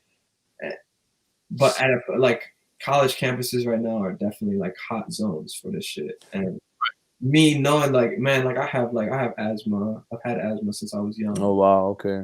I get that. One, I already struggle to breathe every now and then. Right. So I'm struggling to breathe. And on top of that, the long-term effects, like this is my career. I have to take it seriously. Too many people that I like removed, like even people that I know, they're not going to be able to sing the same. Like they're not going to be able to because their breath control is completely gone. Like you lose your breath control as a vocalist and like you're done, yo. Like you, it's going to be impossible for you to sustain a note, to hold on to the, you know, not be pitchy if you can't breathe. So I take it pretty seriously. I definitely know that like I have slipped up every now and then. I'm not gonna like sit here and be like, oh, I have been on some bullshit, especially when it got nice out and like we all felt a little comfortable. But like I said, that hand sanitizer stays loaded. The mask, like I got like a bunch of masks. Like over to see my grandparents, I put a new mask on. Like I won't wear the same mask that I've been wearing on a day. Huh? So do you think that was fair that Washington did that? They just decided just to cut this guy, this quarterback. Who was it? Alex Smith, was it? No, it was DWAYNE Haskins. Okay. What was the story again? He was out. I kind of seen a little bit of something about it. And it was maskless. Yeah. Oh, yeah. I mean, I wouldn't. Yeah. I mean, I think that's. Yeah. I mean, you got to follow guidelines, man. You can't come in and. You know, I mean, it's a domino effect as far as getting other people sick and possibly dying. And you got to, you know, you're playing. It's your job. You know, just you should care. You should not be, you know, selfish like that. And there's a lot of money involved. So, you know, millions of dollars involved for everybody. So, man, you're jeopardizing your teammates' health, man. It's like exactly. If I can't rely on you to like look out for me as a team and making sure that. You know, your intentions around my life are always pure and good. Right, for the whole organization. The whole team, because like every sport is a team sport, man. Like So doing that one, especially because you said this is a new quarterback, like he's letting the whole team down because like you're supposed to be this new prospect, man. Right. Like now you for like one night, man. Like I get it. But at the same time, you're a college athlete. Like I promise you, like you'd be good if you just hang out with one person. Yeah, I mean they invested money into him and everything and time, and so yeah, I agree with it. I mean, I think it's a little that's what's going to happen. Like a little extreme, like to be like, yo, he's permanently cut. I don't know if that's a permanent cut. I definitely or a suspension. Like a suspension first, you know what I mean? But at the same time, like people are dying. Right. So people are dying, so you can't turn a blind eye to that shit, yo. Like, right. For sure. I mean, you're on the subject. So I usually ask everybody that comes on the show, the vaccine is out. Are you going to take it? Are you going to wait off? Are you going to hold off? Or are you just going to say, no, I'm not going to take it? I'm going to wait. What's your thoughts? I'm going to wait. I'm going to wait for the vaccine. Not in a, like any attempt to like rebel against the idea of vaccinating. Like it's not like I'm like, oh, anti-vax. It's just, for me, I know that long-term effects aren't something that we're able to see because it's so new. Right. And I know that even me waiting 6 months for to see what the effects of 6 months after, you know, a large population gets vaccinated, it's not going to be the same as like 40 years down the line being able to see that. But I'm going to wait. I think I'm going to wait. I'm going to continue living the day-to-day that I do, which is I'm pretty much at home all day. Right. Sanitizer on me. I wear my mask everywhere that I go. The friends that I spend time with, like, we're around each other only really. So yeah, I think I'm right. Also, so it sounds like they're testing siren systems in the city. Yeah. So I don't want to disturb too much of the rest of the show, but I do want to say thank y'all for having me on. Man. For sure, man. Thank you for accepting the invite. I really, of course, it was an honor to have you, and I can't wait, you know, to have you back down the road. Of course, man. Of course. It was. Want to plug your stuff one more time, and then if you got to bounce, and we understand. So yeah, just because that siren's gonna go for at least another 10 minutes. I don't want. Oh yeah. Go ahead. Oh, it's very loud. But yeah, all socials. You can find me on all socials at Dexter, man. Gabriel Duran, pretty much on everything. Stream the album. Wish You Well. New music coming really soon, within the next few months for sure. And yeah, appreciate all the love and support. Man. Appreciate it, man. God bless. Stay safe. Mask up. Just Take care. Make sure you guys are washing your hands. That's all I can tell you. Yep. All right, man. Yep. Take it easy, Gabe. God bless, man. So we'll dive back deeper into sports. So yeah, thanks. If you guys, hopefully you guys were able to check out his stuff. Amazing young talent. Right. So, that was hey man, I like that sign. Did you put that up? Never give up. I didn't even check that out. Yeah, my John. It's been back there. John Cena, never give up. Jeter, what college did you go to? Well, you know what? That's why I was a little confused because I obviously he's from Kalamazoo, Michigan. He did attend classes. They said in the fall of '92, Michigan, and then he they wanted him to do I forgot what it was called. So he kind of attended two different like colleges. Did he go to state or not? It says no, he didn't go to Michigan State. You might be thinking about Kirk Gibson, man. Kirk Gibson went to Michigan State, played basketball and football. But I swear to God, I have it says however, he took classes at Michigan in the fall semester of '92 after playing in the minors for the Yankees and registered again for the next fall. However, when the Yankees asked Jeter to play in the instructional league in '93, he withdrew from classes and didn't return to college. Oh, okay. So I knew there was a little something funny there with that, but yeah, he's from Kalamazoo, Michigan. So the Pistons finally win last night, right? So Right. 1-4. They released the power rankings. They got the Lakers, number 1, Brooklyn Nets, and then the Clippers. So you got 2 LA teams. I know Brooklyn Nets are going to be probably the East, I think. And then you got the Clippers. The Clippers fell short last year, of course. But is there any surprise to that power ranking? I don't think so. No, not really. No, I don't see none. I mean, I know like Phoenix is playing. Phoenix is not a bad team this year either, so I don't know. Well, I'm interested to see what they do over there with Chris Paul. So did you check out that Milwaukee game? Milwaukee sets a single-game NBA record for three-point field goals made with 29 threes in the victory over Heat, 144-97. Did you see that game? No, I didn't. That was damn. That was crazy. If you missed it, it was fucking nuts. Well, let's see how the Pistons do. I think we're going to be on Wednesdays coming up. So check out Wednesday shows. We're going to be spotlighting some games and also some movies and some TV series. We're going to spotlight the new Cobra Kai next Wednesday. We're going to talk about the episode. So if you haven't caught Cobra Kai, it's on Netflix. Season 3 season 3? Is it season 3? Yeah, season 3. On Friday, I believe. So I watched a couple episodes. Not bad. The first 2 seasons were pretty good. So, check out Wednesday's show. We're going to review the whole thing. Did you binge watch that whole thing, the whole 10 episodes already? No, I'm gonna start it today though. Are you? Okay. I'm gonna start it today. Probably finish it today or right tomorrow.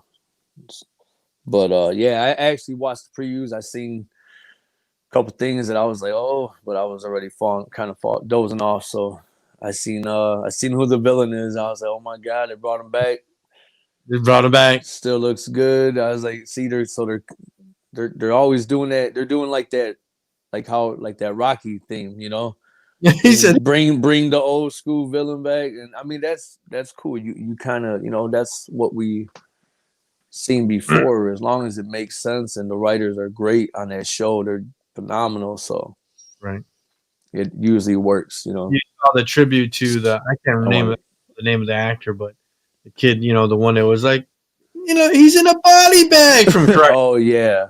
I can't think of that. I forgot his name. No, his name, but he was in the episode when they got back together and stuff. So right, yeah, that was pretty sad, man. Yeah, it's crazy. So we briefly talked about the NFL. So the Steelers finally snapped their losing streak. So you said they did would going to get back to regular business. They're probably their next game or whatever. Do you still pick them coming out of their? I don't know. I mean, well, like I said, in the beginning of the year, I had Cam Newton, New England. I really don't see that no more. So, right. Yeah. I mean, I think it's gonna be a showdown between. I mean, Buffalo, man. You can't. Buffalo's playing. They're playing pretty damn good. So I don't want to dismiss them, but I think eventually it'll be. Buffalo went real quick. They went out and got Diggs from Minnesota, the wide receiver. Man, that was like a huge deal. Right. Big pickup for them. But so I don't want to dismiss them. But damn, the Bills ain't been in the playoffs or made a mark since what, like 96 or something like that. I think 95, 96. Right. So I don't know. Like I said, when it comes down to it, I think it will still be Patrick Mahomes and the Steelers. Okay. For the AFC title. So that's what I see. That's what I see. But yeah, NHL be a hell of a game. So I know we talked a little bit about hockey, but NHL will be back. Red Wings will be back on the 14th. So that's exciting. Right. So can't wait for hockey to get back. Right. Can't see what they're. And I've seen some of their press conferences. So pretty exciting to see the Red Wings back. So in the boxing, Errol Spence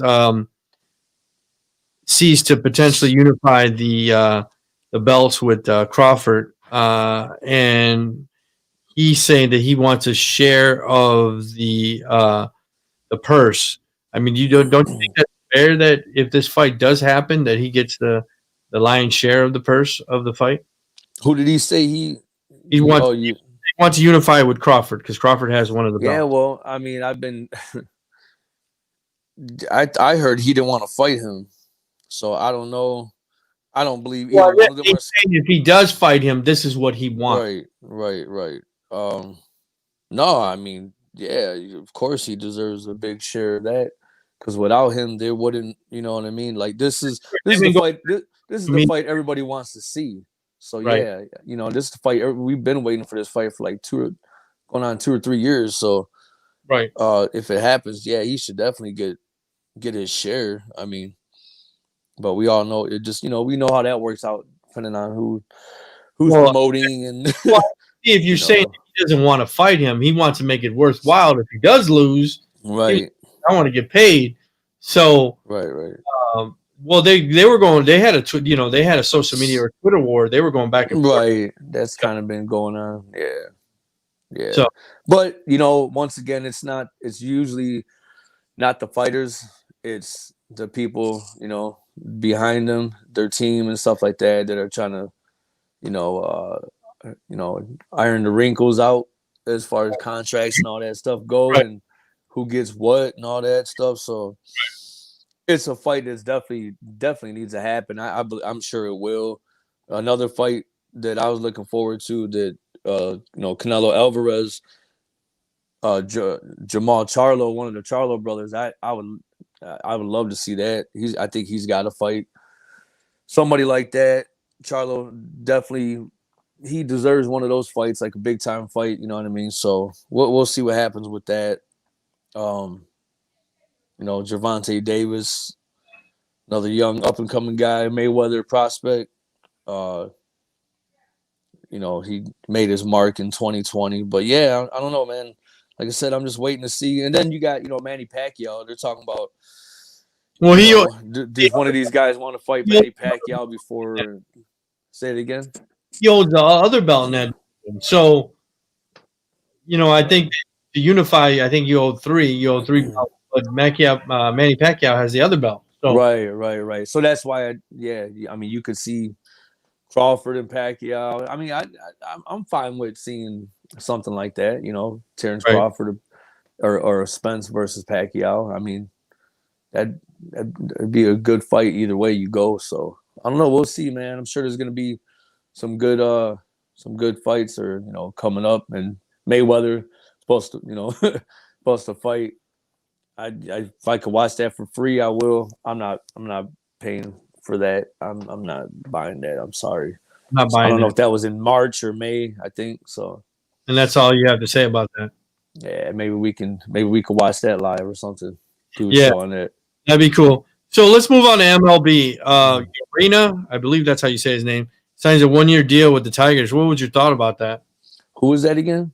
It's Urena. He was the pitcher. Oh, I mean, it's a good pickup, man. It's a good pickup. He's somewhat of a veteran.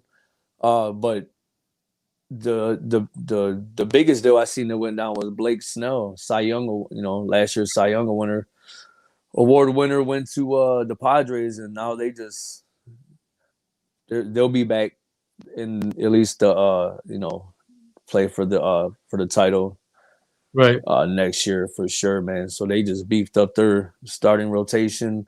But yeah, right. I don't know. We'll see, man, with the Tigers. Like I said, it's same thing. Like all these Michigan or Detroit teams are just going through the same thing, rebuild mode, and kind of just as far as the Pistons go, their lineup is not even like in stone. You know what I mean? Tigers, lot of question marks on all the teams. So I'm just looking forward to hopefully everything, the COVID dining winding down, and we can watch these games. And I'm missing going to the games, and I can't. That's the only thing that I hate right now. Right. Not being able to go to a game, it really sucks, especially being right down the street now. Little Caesars Arena right down the street. So, and so we got to deal with this. But yeah, I'm just interested to see what good we get out of all the teams, man. Right. And see what what the head coaching does. See what the Lions do with that position after tomorrow's last game and stuff. So it's a lot going on for sure, sports wise, in in Michigan and Detroit. Right. So Conor McGregor's fight is coming up. I know this is, I guess, their second fight. Conor McGregor won it the first time. Kind of won it pretty quickly. So they fight on the 23rd. What's your thoughts on that fight? Because it looks pretty amazing. So. Yeah, I mean, I don't know, man. He fought Cowboy. What was that? 6-8 months ago or something like that. It might even been longer than that, but he ain't been in the octagon too much. But he's a great fighter and all that. So I don't know. We'll see if he's prepared. Conor McGregor's usually ready. He's been training,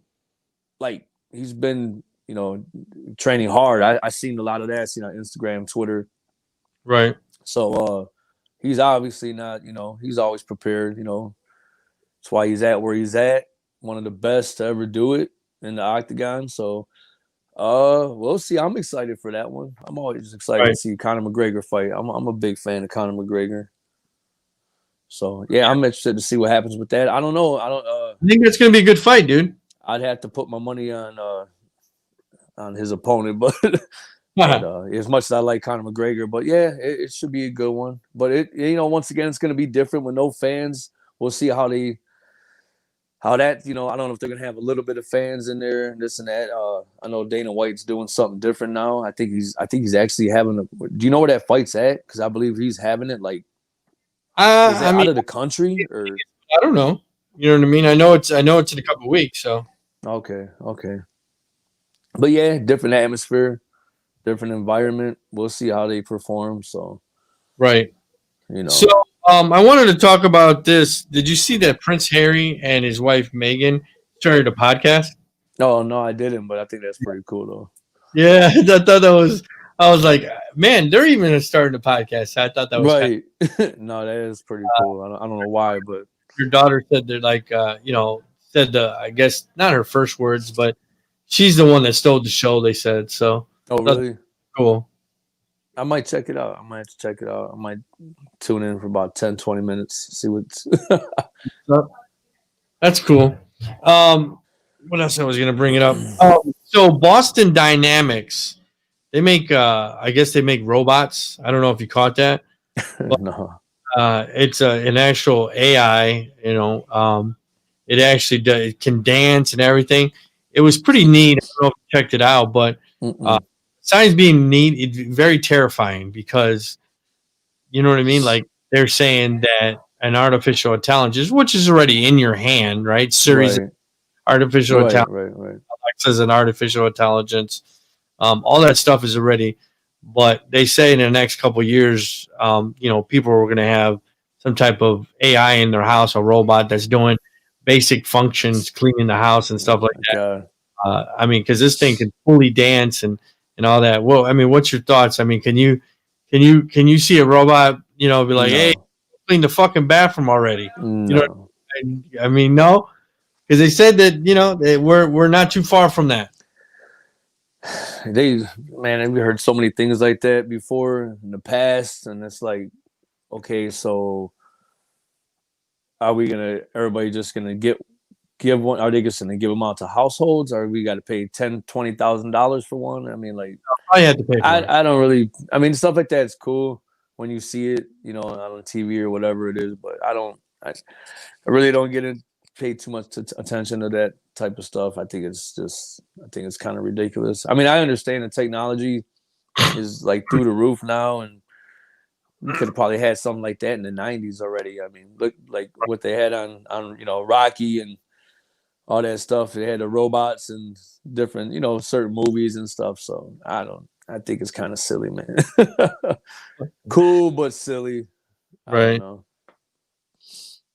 Cool, but silly. But I'm gonna have to check that out. I want to see. I like that part where he says, "Paulie, who taught it to talk that way?" Right. Remember? Yeah, she loves me, and he's like, right. So that was kind of crazy. Right. Hold on, real quick. Bringing up some stuff.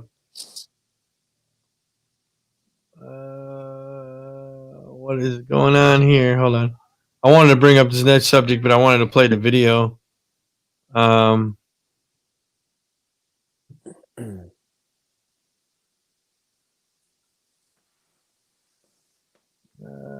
think this is it. Hold on real quick. Just bear with me.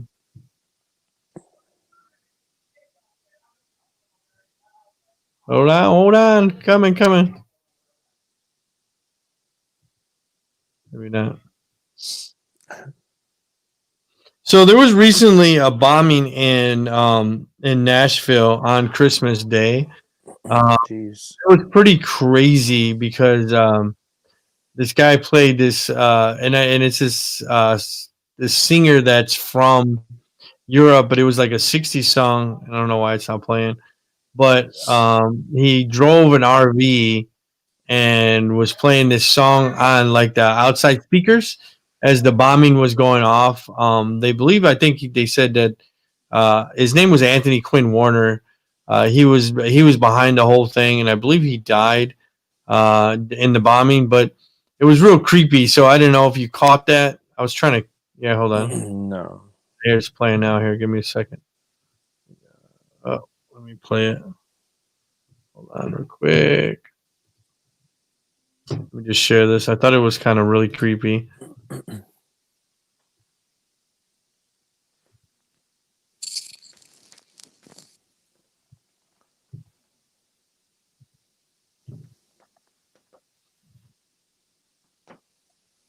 Oh, you can't hear the music, but there's the explosion.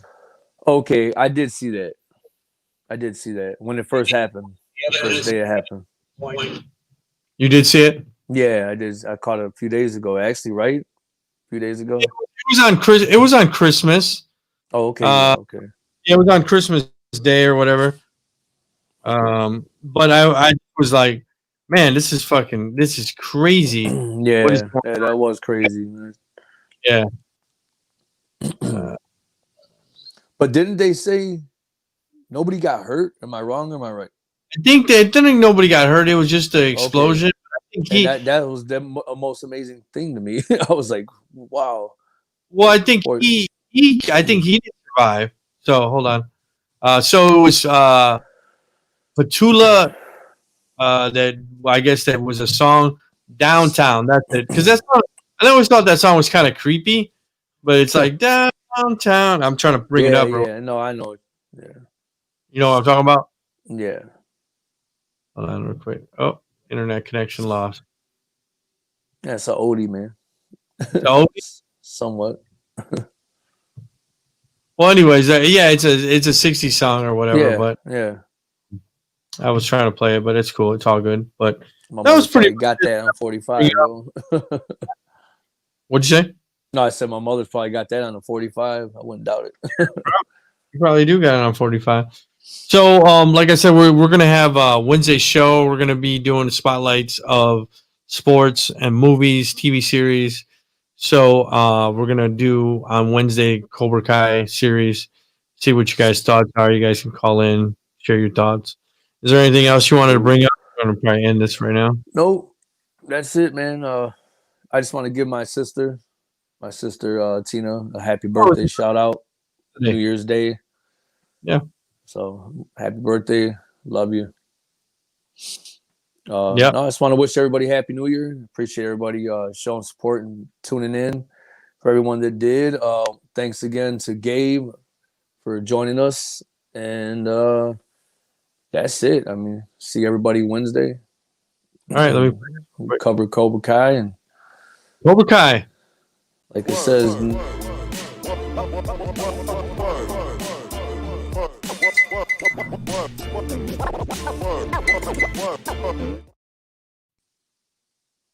Peace, man. Take it easy. Talk to you soon. Yep. Have a good one.